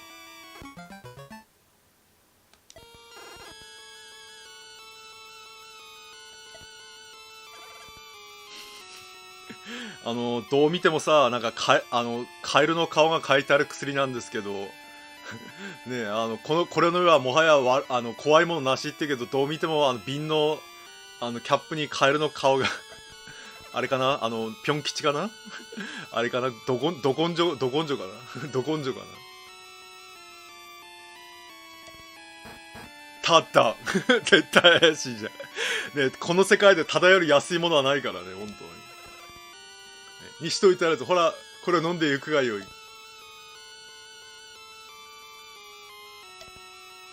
まあ飲まないと多分話は進まないでしょうね。怪しい薬を手に入れたね。爽やかな喉越し生ビールかな力みなぎってくるよう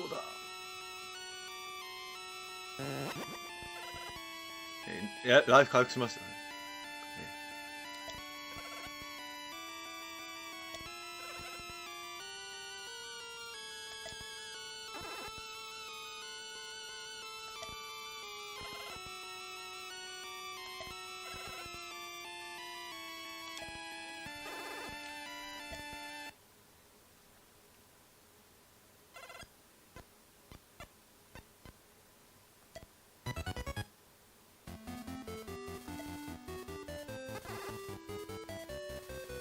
ここでまさか泥棒に出会いエンカウントですね。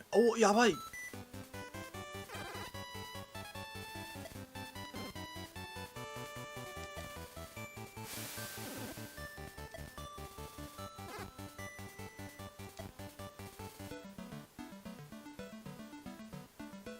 あれ王子金槌だよ。しまった溺れる死ぬ父親は先立つ声でしか。この主人公は一体何回ゲームオーバーになるんだいね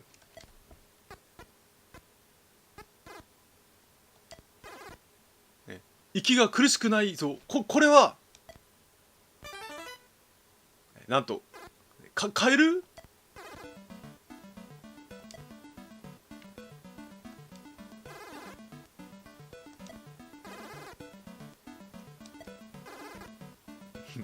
豚に真珠カエルに大金ではないか。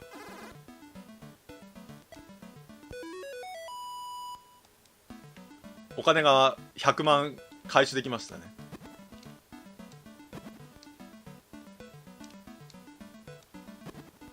すごいさすがカエルジャンプ力もすごい。ライフストーン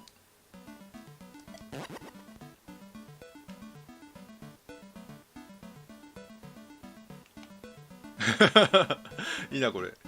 井戸かなこれ。井戸ですかねこれ。なんとさっきコメントでありましたね。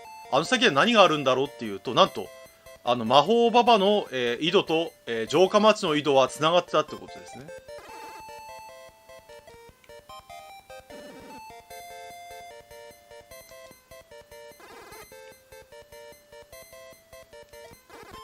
その話し方もしやなんとさっきついてきた慣れ慣れしいカエルはなんとリチャード王子だったってことですね。シュウ僕の無様な姿を笑ってくれ。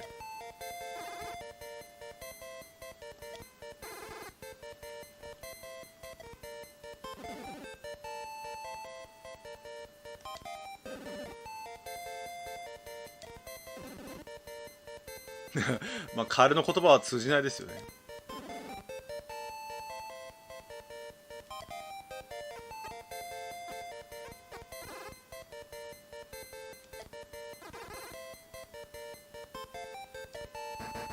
許せん、ね、許さんですね。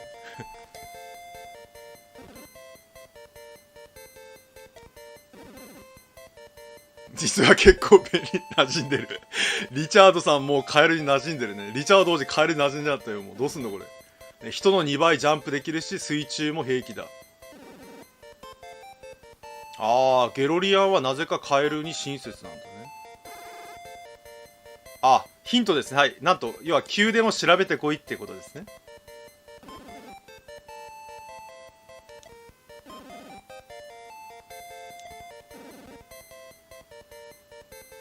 はい、いってらっしゃい。じゃあ、これから宮殿ですね。で、宮殿に行きましょう。ちゃんとこうやって、次は、なんだっけ、どこに向かえばいいかって教えてくれるのがいいですよね。こっちは。あ、誰かいますね。話が通じない。カエルですからね。カエルなんでね。人間とは話ができないってことですね。でもさ、これさ、なんだっけ、後ろのちゃんとさ、リチャードはさ、カエルみたいな歩き方してるのにさ、主人公は完全にさ、二足歩行してるんだけど。ね、君には負けないぞ。これ多分こっちでしょうね。さっき、湖が、水たまりありましたよね。こうやってあれですね。こうやって。すごい、ジャンプ力すごいですよね。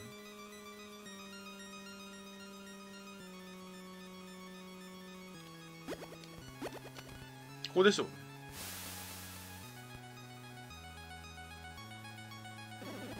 私は、ああ、カスタード兵士なんですね。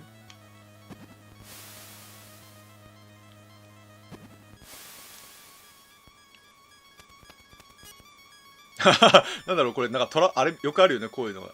片一方しか使えないですね。右地下水道入り口。そうだね。グラントリオンを呼んでこないとね。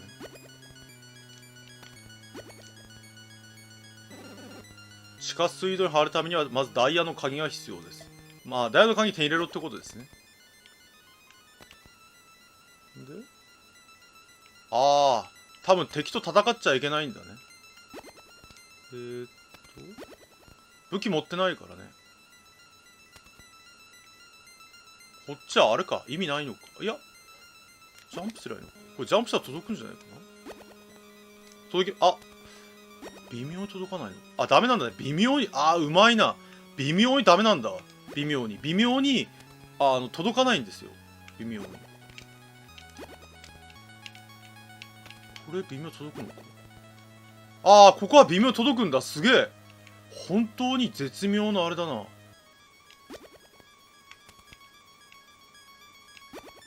すごいね。すごい調整ですよね。これ上でしょうね。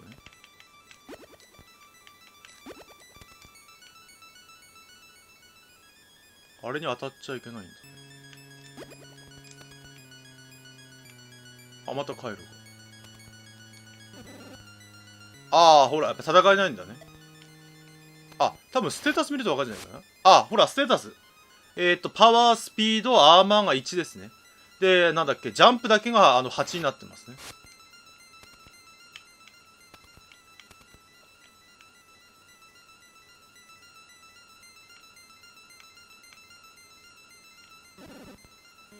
早く大きくなれよ。ね、なぜ大きくなれって言ってるのか謎ですよね。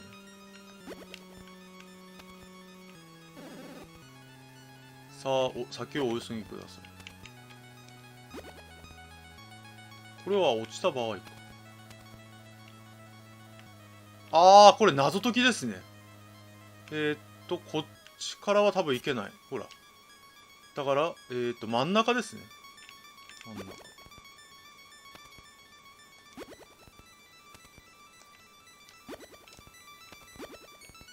この絵はちょっとパズルゲームですね。パズルゲーム。これ上にもいけるな。どっちが正解なんだ。上は、いけるいける。ここで話か。さっぱりつかめない。これ戻れないのか。なるほど。一回行くと戻れないんだね。まずこっち行ってみましょうか。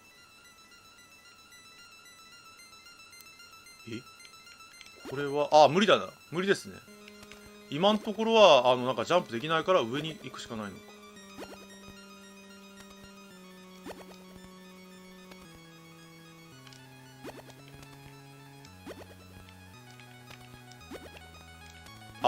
ちょっと休憩取りますか。まあ12時までやったらやめるんですけど、ちょっと休憩取りましょうか。では次再開は、13分から再開しますんでね、ちょっと休憩取りましょう。お手洗いとか行きたい方もいると思いますんでね。じゃあちょっと次の再開は、13分から再開しますので、よかったら皆さん、お手洗いとかね、お飲み物とか取りに行っていただければいいと思いますのでね。次は13分から再開したいと思います。じゃあ、休憩になります。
一種のジレンマですね。壁があればこっちの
はい、ではそろそろ再開したいと思います。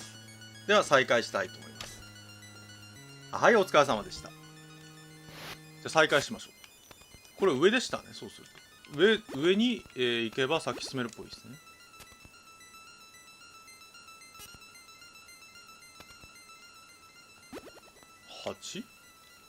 8もダメだろうね。8も触っちゃう。ティラミス様は本当に囚われていらっしゃるのでしょうか。どういうことだろう。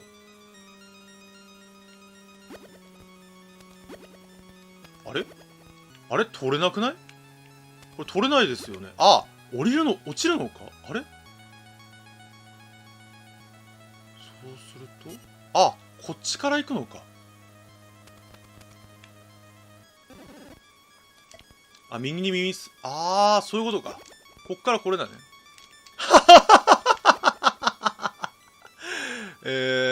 やってしまいましたね。なるほど。あ、ハチ食べれるんだ。あー、そうだっけ。やってみましょうか。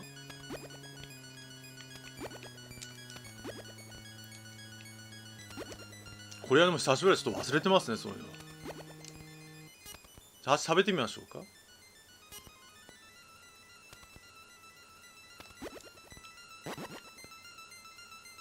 シュウは敵を飲み込んだ。カエルは虫を食べ体力回復できます。なるほど。でもさ、中はもともと人間なんだけどね。大丈夫なのかね。よし。よし。オッケー。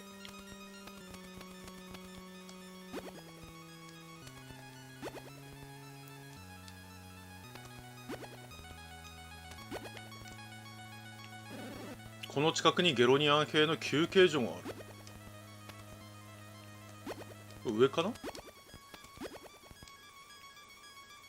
上でしょうね。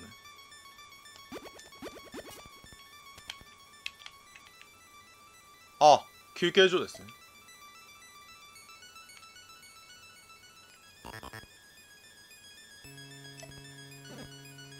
ね。酔っ払ってる。酔っ払ってる。おい、お前たち姫はどこだ。ゲロゲロ。やめて、酔っ払ってる。おい、お前たち姫はどこだ。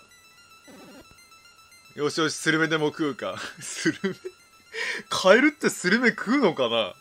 カエルって、ね、お前らカエルには丸々太ってもらわんとな、ね、一体どういうことなんでしょう。あの宝箱取んなくちゃいけないんじゃないかな。ね、カエルが多い国だ、この国は。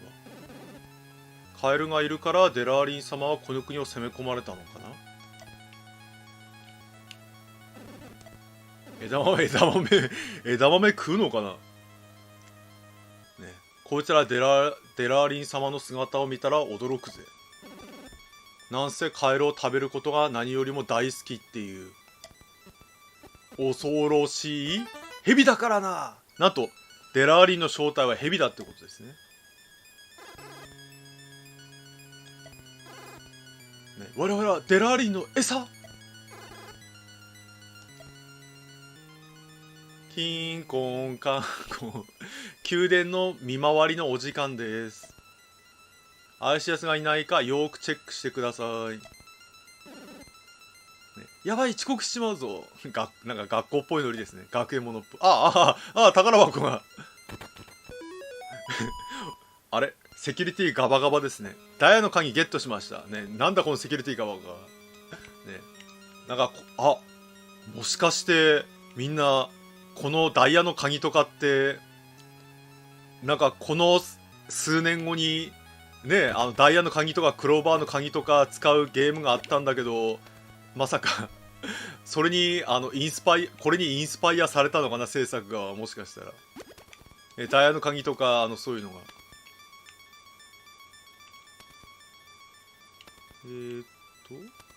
こっちはあったっけ、ダイヤの鍵。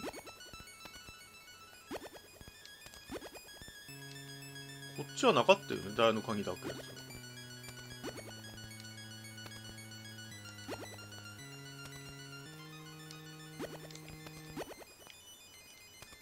上は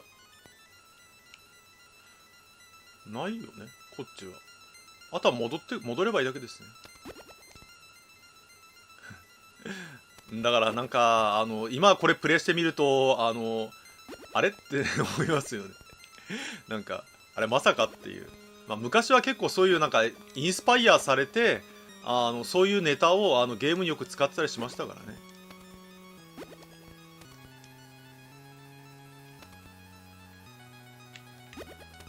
れもどんどん下に降りていいのかな。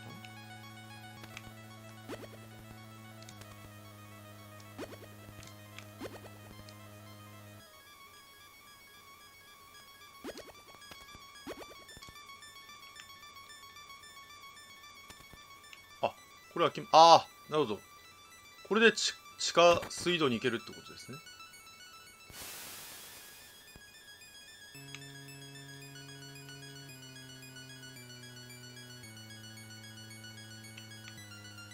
ああ、なるほど。こ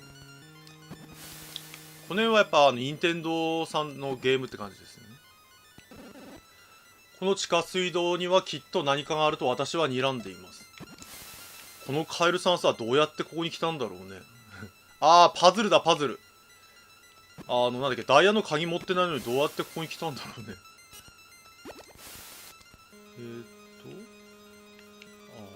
本当にパズルゲームになっちゃったね。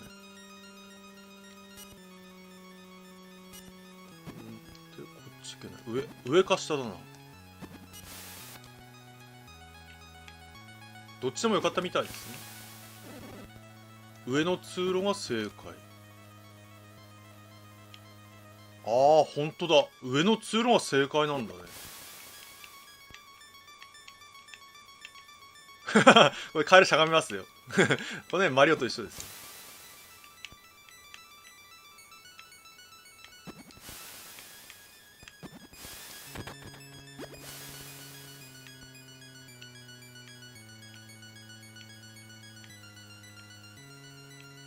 あ、こっちもなんかあったんだね。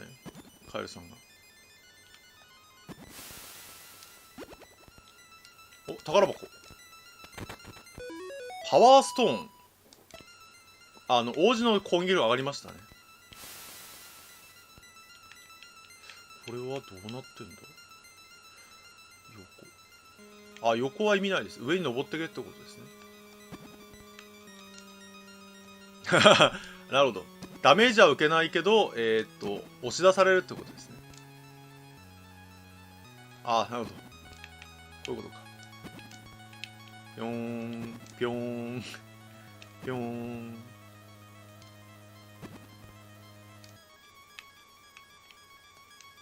ぴょーん。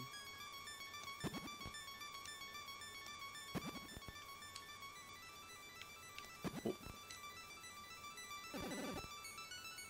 先を急いでください。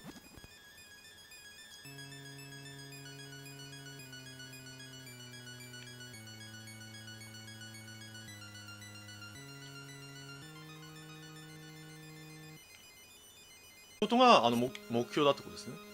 こっちはいける。上もありましたよね。こっちは。こっちは、あのアイテムを取るとこですね。今ありましたね、アイテム。このゲームし始めたけどめちゃくちゃ面白いですね。やっぱ、名作ですね。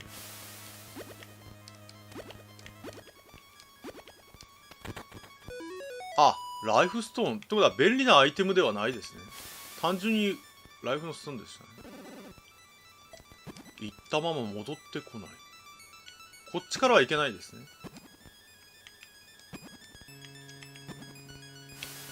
こっちの扉を開けていくと。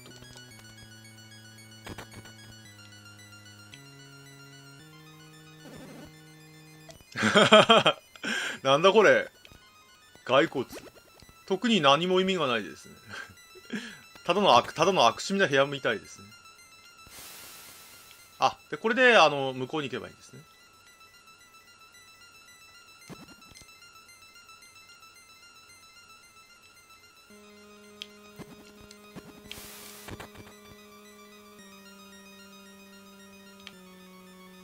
勇気あるもの飛び降りろってことですね。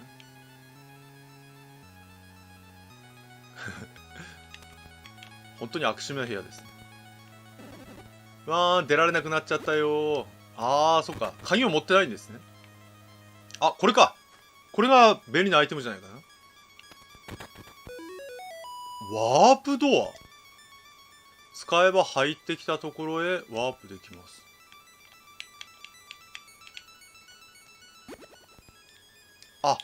なるほど。これ、使えってことなんだね、ここで。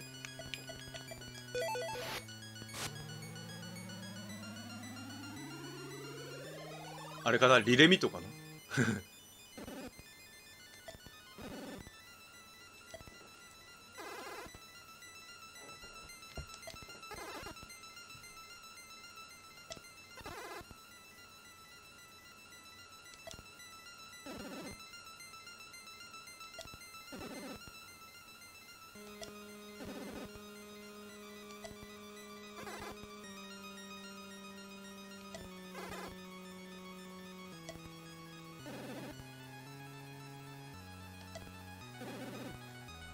ああ、移動、城下町を移動使って、マンドラに会いに行けってことですね。ああ、リチャードの兵士が、やってくれてるってことですね。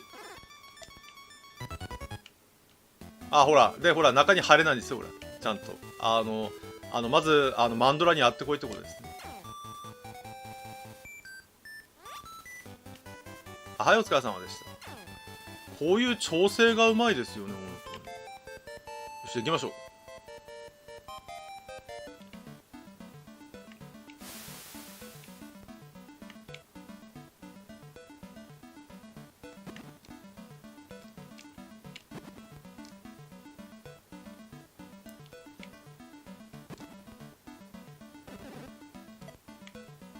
あ、あれかな、要はマンドラの移動も、なんだっけ、今みたいにいけるってことかな。あ、これですね。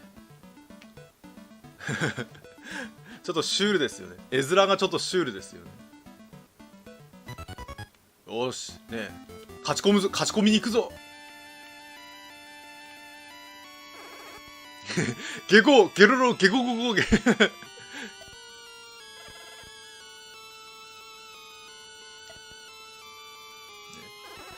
ゲコゴ、ゲロ、ゲロゲロ。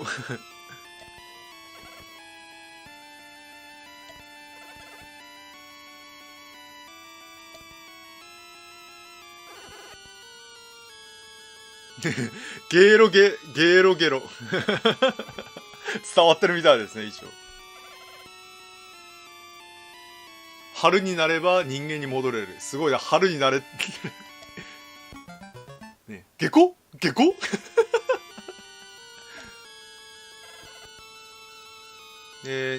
あ、ほら、ね、次西に行けってことですね。スプリングヒルという村には、テランシメが作った春を告げるベルがある。鐘を鳴らせってことですね。ね、カエルのために鐘は鳴る。タイトル回収ですね。タイトル回収です。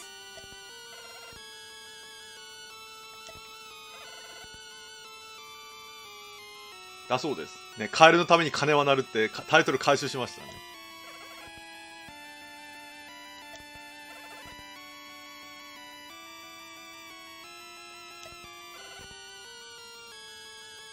なるほど、そういう流れだったんですね。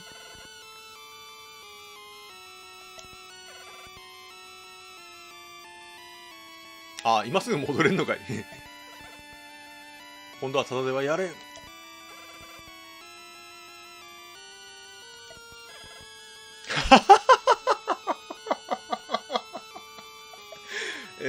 はい、皆さん、要は全財産を置いてけってことですね。はい、皆さん、ね、全財産置いてけ。首を置いてけですね。なに何いいですね、この、ね。それは今私が持ってる全財産ではないか。クソ、なんて悪どい商売を。い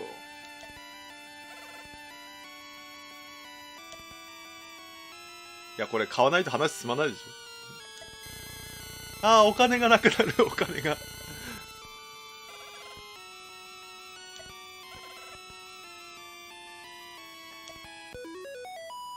さらに怪しい薬をゲットしましたね。さらに怪しい薬。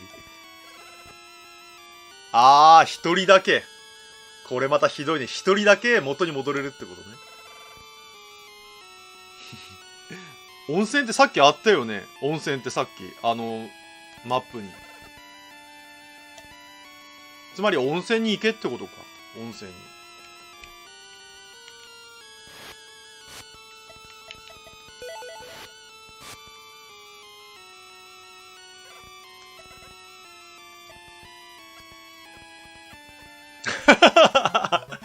戻らんではないか。マンドラ一度二度までも許せん。はい、だから温泉に行けってことですね。じゃあ温泉に行きましょうかね。ね、薬飲んだのに戻らないからマンドラにあれね、勝ち込みですね。温泉に行きましょう。このテンポの良さがいいですね。本当にこのゲームはね、このテンポの良さが最高ですよね。ああ、お疲れ様でした。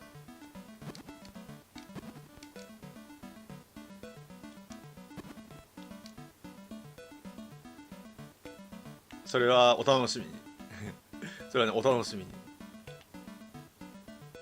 じゃあ温泉に勝ち込み行くぞ。温泉に。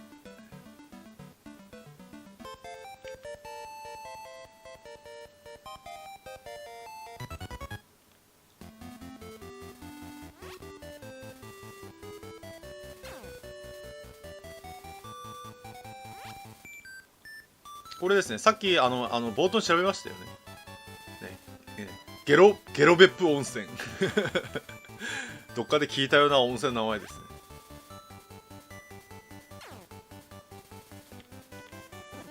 ね。マンドラがゲロ別府温泉へ。ああ、なるほどね。これあれなんだ、イベント進めないと取れなかったんだね。ちゃんとイベント進めないと。これはこっち側からはいけないよね。これは多分これもなんか押す力が必要なんでしょうね。あ、ほら微妙に届かないんですよ。これ微妙に届かないんですよね。うまいよねこれ。ほら微妙に届かないのだから、この下側から行けっていうことなんですね。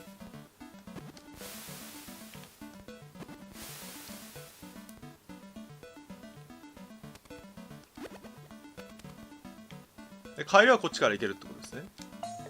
あ、すいません。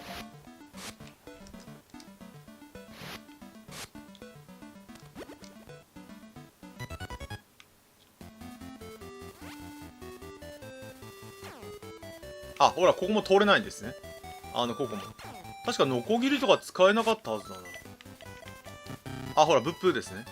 カエルの状態だとアイテムが使えないんですね。まあまあ当たり前ですよねカエルなんでね。あ、これは食べれるんですね捕食してますね。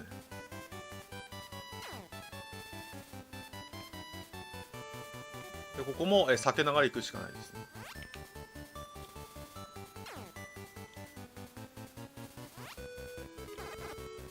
あれ、なんであんなところにヘビがいるのだ。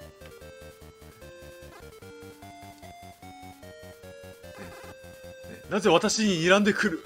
あ、絡んでくる。なんだそのよだれは。まさか私を食べようってんじゃね、いや無理、戦えない。無理でしょ。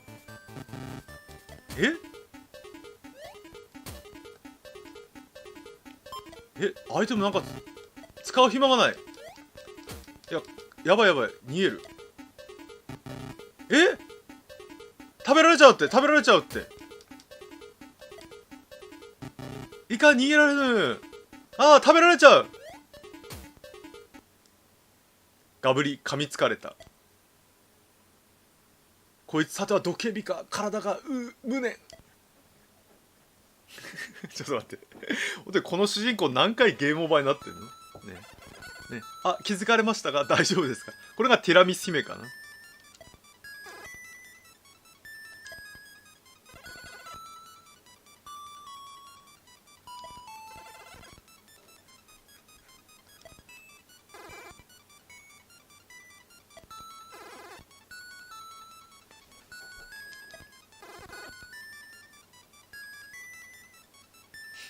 このハートマークはまた面白いですね。嫌ですは王子様。もしよはあなたのお名前をお聞かせくださいそしてできれば住所と電話番号も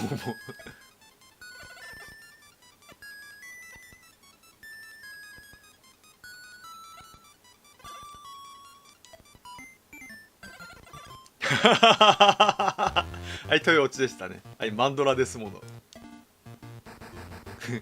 ゲゲー、このスケベ本姫いいですね。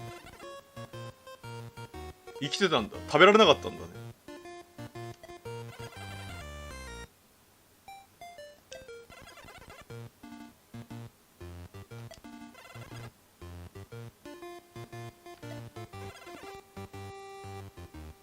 あ、元に戻ってるそうです。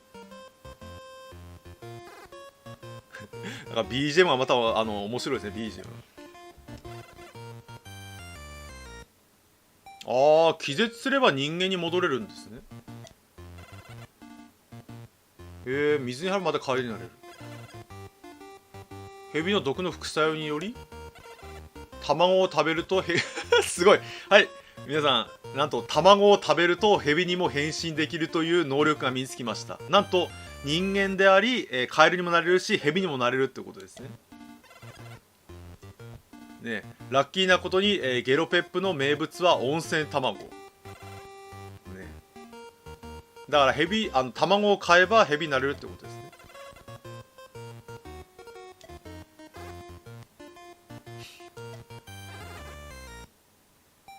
人間に戻るたびに死にそうな目にあっては身が持たぬ。ああ、なるほどね。要はなんだっけ、カエルから人間に戻るためには幸せの果実を食べろってことですね。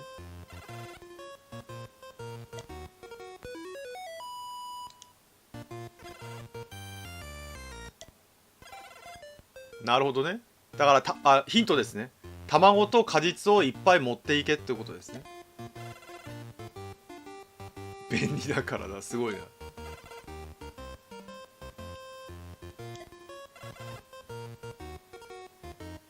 春にはまだ早いがスプリングヒルに行くことじゃ。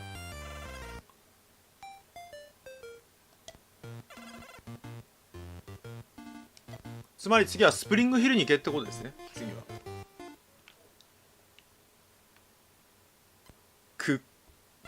くまたしてもうまくいったようじゃの。怪しすぎますね。エッグ。ああ、ここはアイテム屋さんですね。ああ、これも買わないといけませんね。革の盾。革の盾。卵は1個10。卵は1個10ですね。幸せの果実は1個5。安いってことはそれだけ使うってことですね。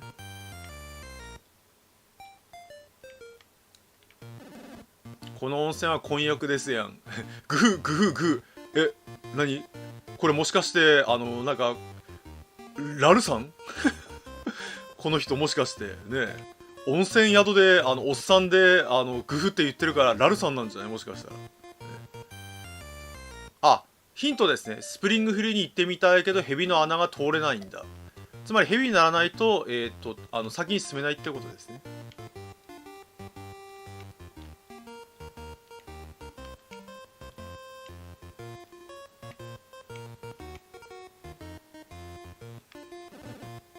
あ、で西に行けってことですね。だから西に行けば、穴があるってことですね。蛇の穴があるってことですね。まずはお金を貯めて盾を買って卵と、果実を買えってことですね。ああ、卵は食べると少しだけ体力も回復するってことですね。あ、なんかナンバー6になってますね。周王子春を告げるベルを求めてスプリングヒルへ。なるほど。多分今のはヒントでもあれでしょうね。あ、なんだっけ、久しぶりにやったりした時になんだっけ、あ、これですね。共同温泉入浴料無料。ああ、体力回復なんだ。へえ。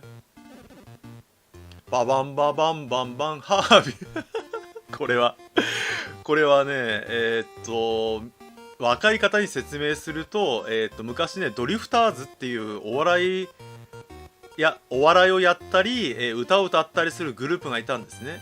志村けんさんとか、いかりや長介さんとか、加藤茶さんとかがいたグループで、その人たちが歌ったんですよ。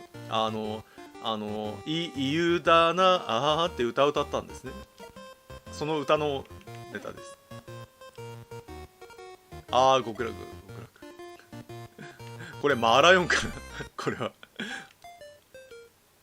いや、多分ね、あの歌はね、若い世代の人は知らないと思うよ、多分。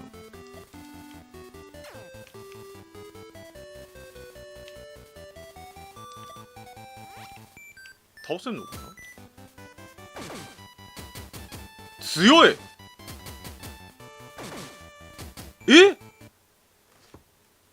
強すぎる。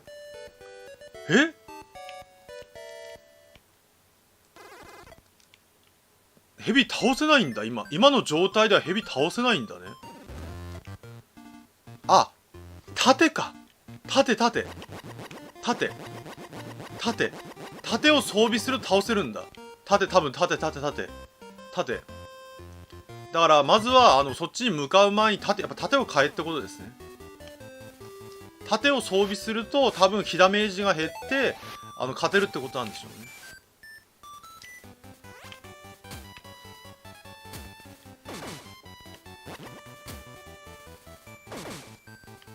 そうですね。ヘビーになるって多分突破もできるってことですね。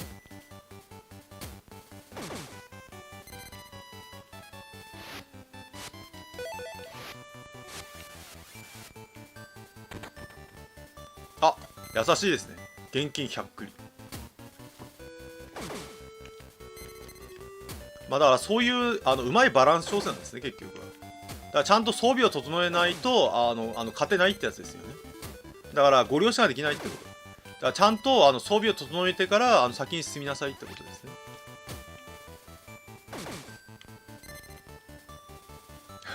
あれバグって取れないんですね、壁に潜っちゃうと。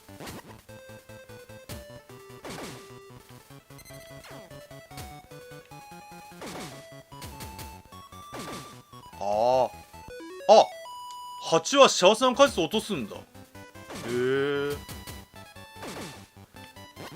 でも強いね、蜂は普通に戦うと強いね。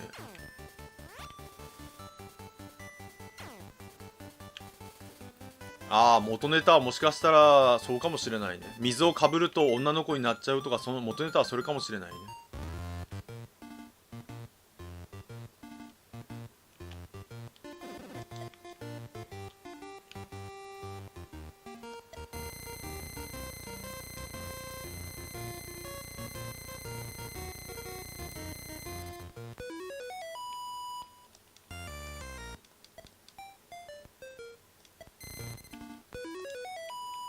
で、これで、アーマーが2になりましたね。アーマーが2に。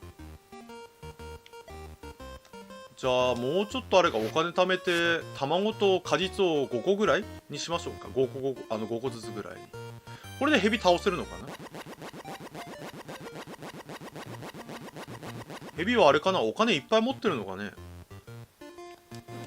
お金いっぱい持ってないんだったら、ヘビと戦う必要性はないですからね。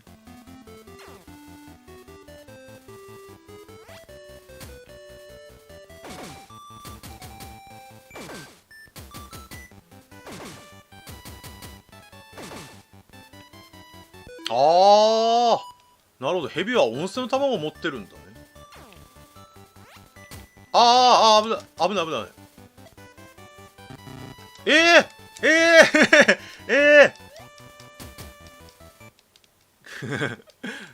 なんだっけ、倒せるけど、連戦はきついですね、連戦は。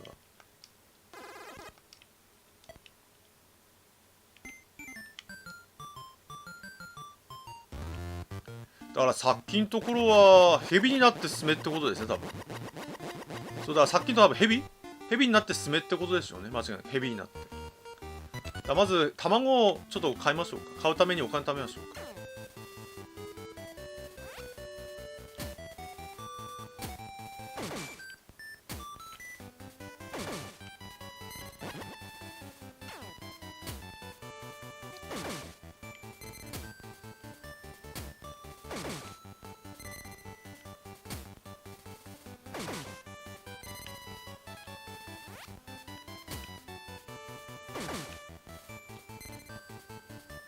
だからそれがうまい設定ですよね。ご了承で行くんじゃ、間違えした。まあいいか。ご了承で行くんじゃなくて、ちゃんと、なんだっけ、なんだ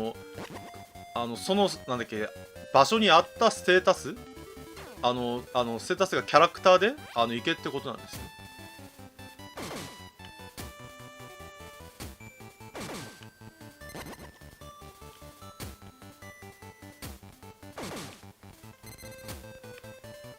こんだけ貯めれば大丈夫ですね。じゃあ、なんだっけ、ヘビの卵と果実を買って先に進みたいと思います。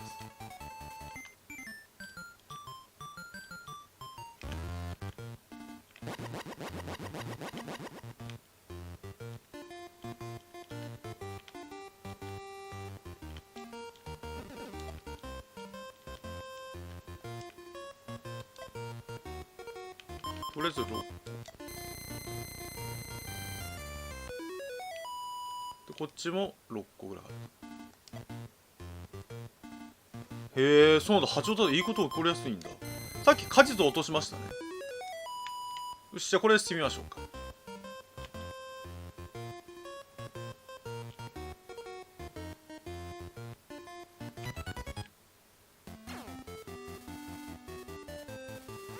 で、卵を使うと、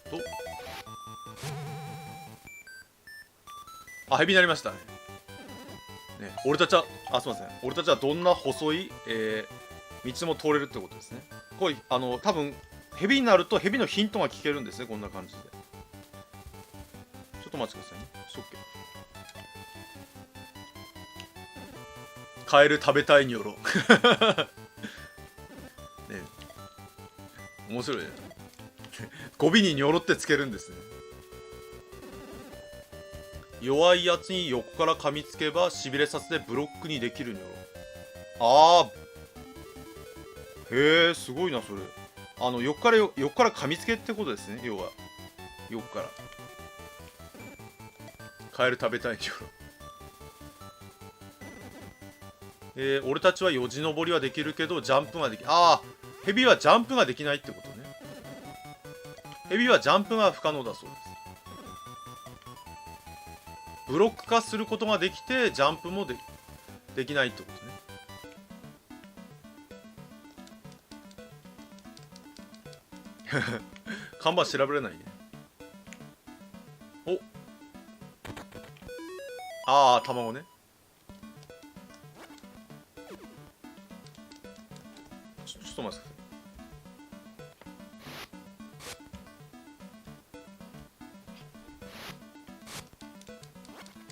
だからこの辺はこうやってなんだっけ、ジャンプしないで進んでいけってやつですね。俺は噛みつく。でこれであれか、こうやって進んでいけってことか。あれ登れない。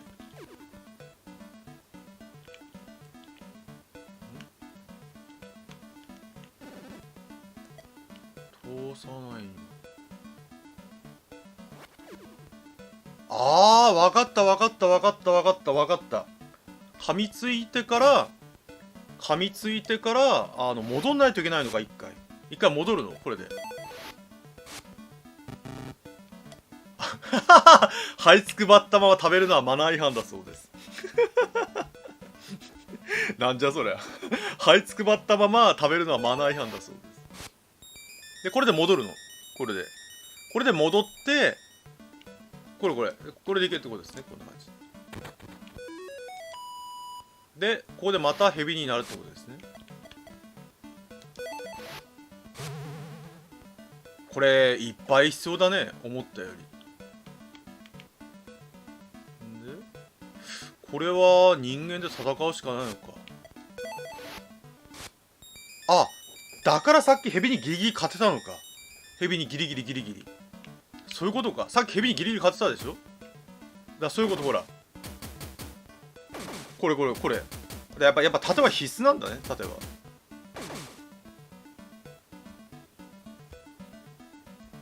でこれでギリギリ勝てるんで、なんだっけか、だから盾買ってこないとこの先進めないんですね、結局は。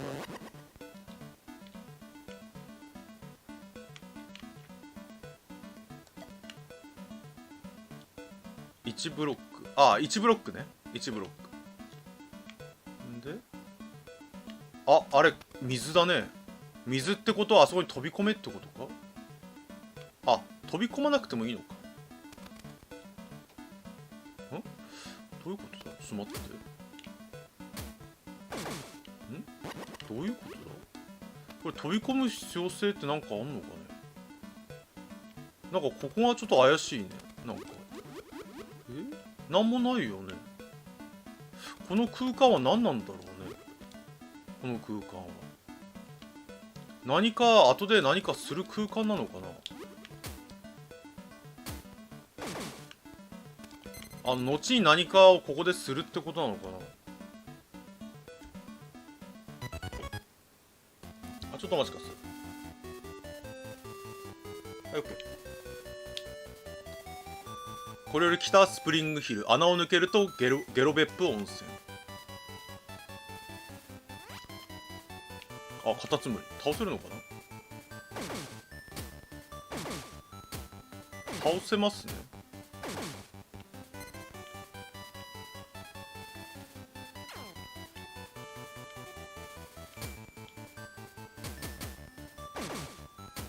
8倒せるけど辛いね。8は相手した方がいいね。8は倒せるけどちょっとダメージが痛いね。ダメージが。あそこに回復あんのか。やばい。アイテム使いましょうか。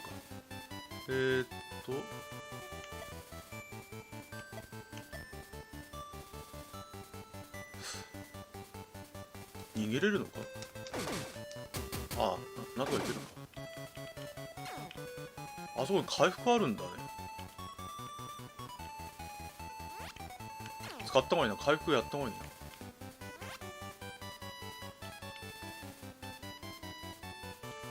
ぐるっと回ればいい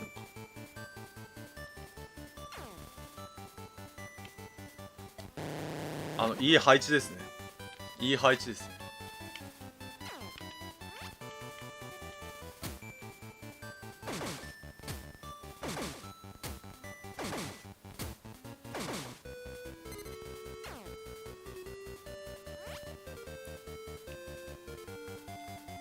そういうことか。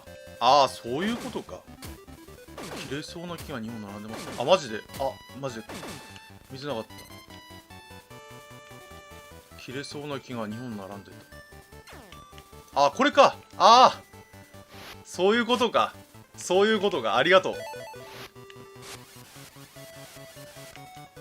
なるほどね。これで回復が簡単。なるほど。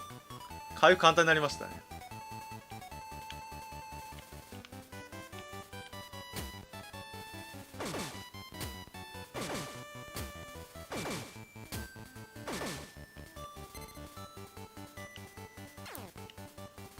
どっちだどっちだ。上ですね。上がこっちはあれか。ノコギリか。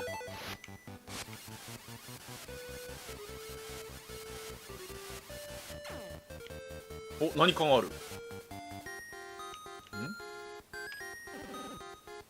新しいワインの研究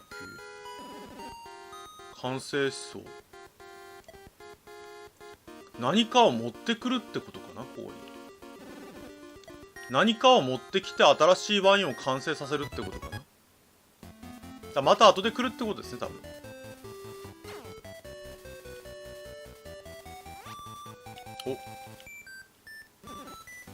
穴蔵の男。儲け話知ってるんだ。儲け話。それがなんかヒントかな。北氷河を抜けて風林火山。風林火山いいですね。春を告げる村スプリングヒル。到着しましたね。どうしましょう。えらいこっちゃ。じゃあ時間的にもちょうどいいですね。どうですか。面白かったですか。今回はスーパーマリオワールドをオールクリアしまして、さらに今カエルのために金はなるゲームボーイですねのソフトを攻略をプレイをね始めました。面白かったですか。来週はこの続きですね。来週はこの続きを、プレイしたいと思います。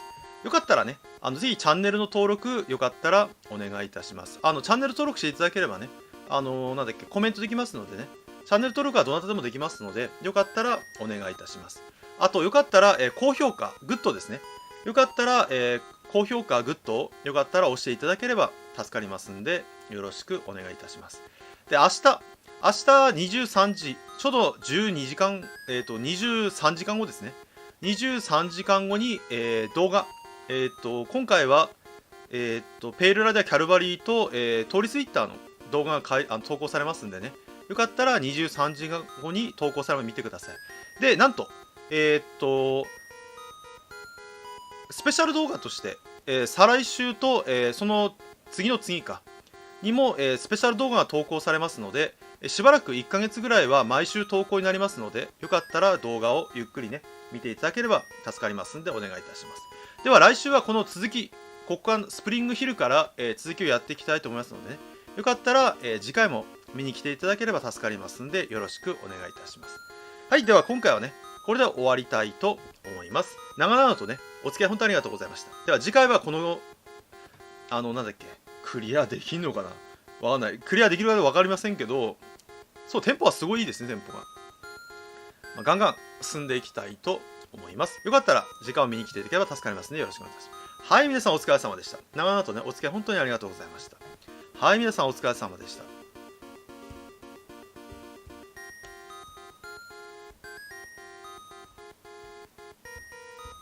はい、皆さんお疲れ様でした。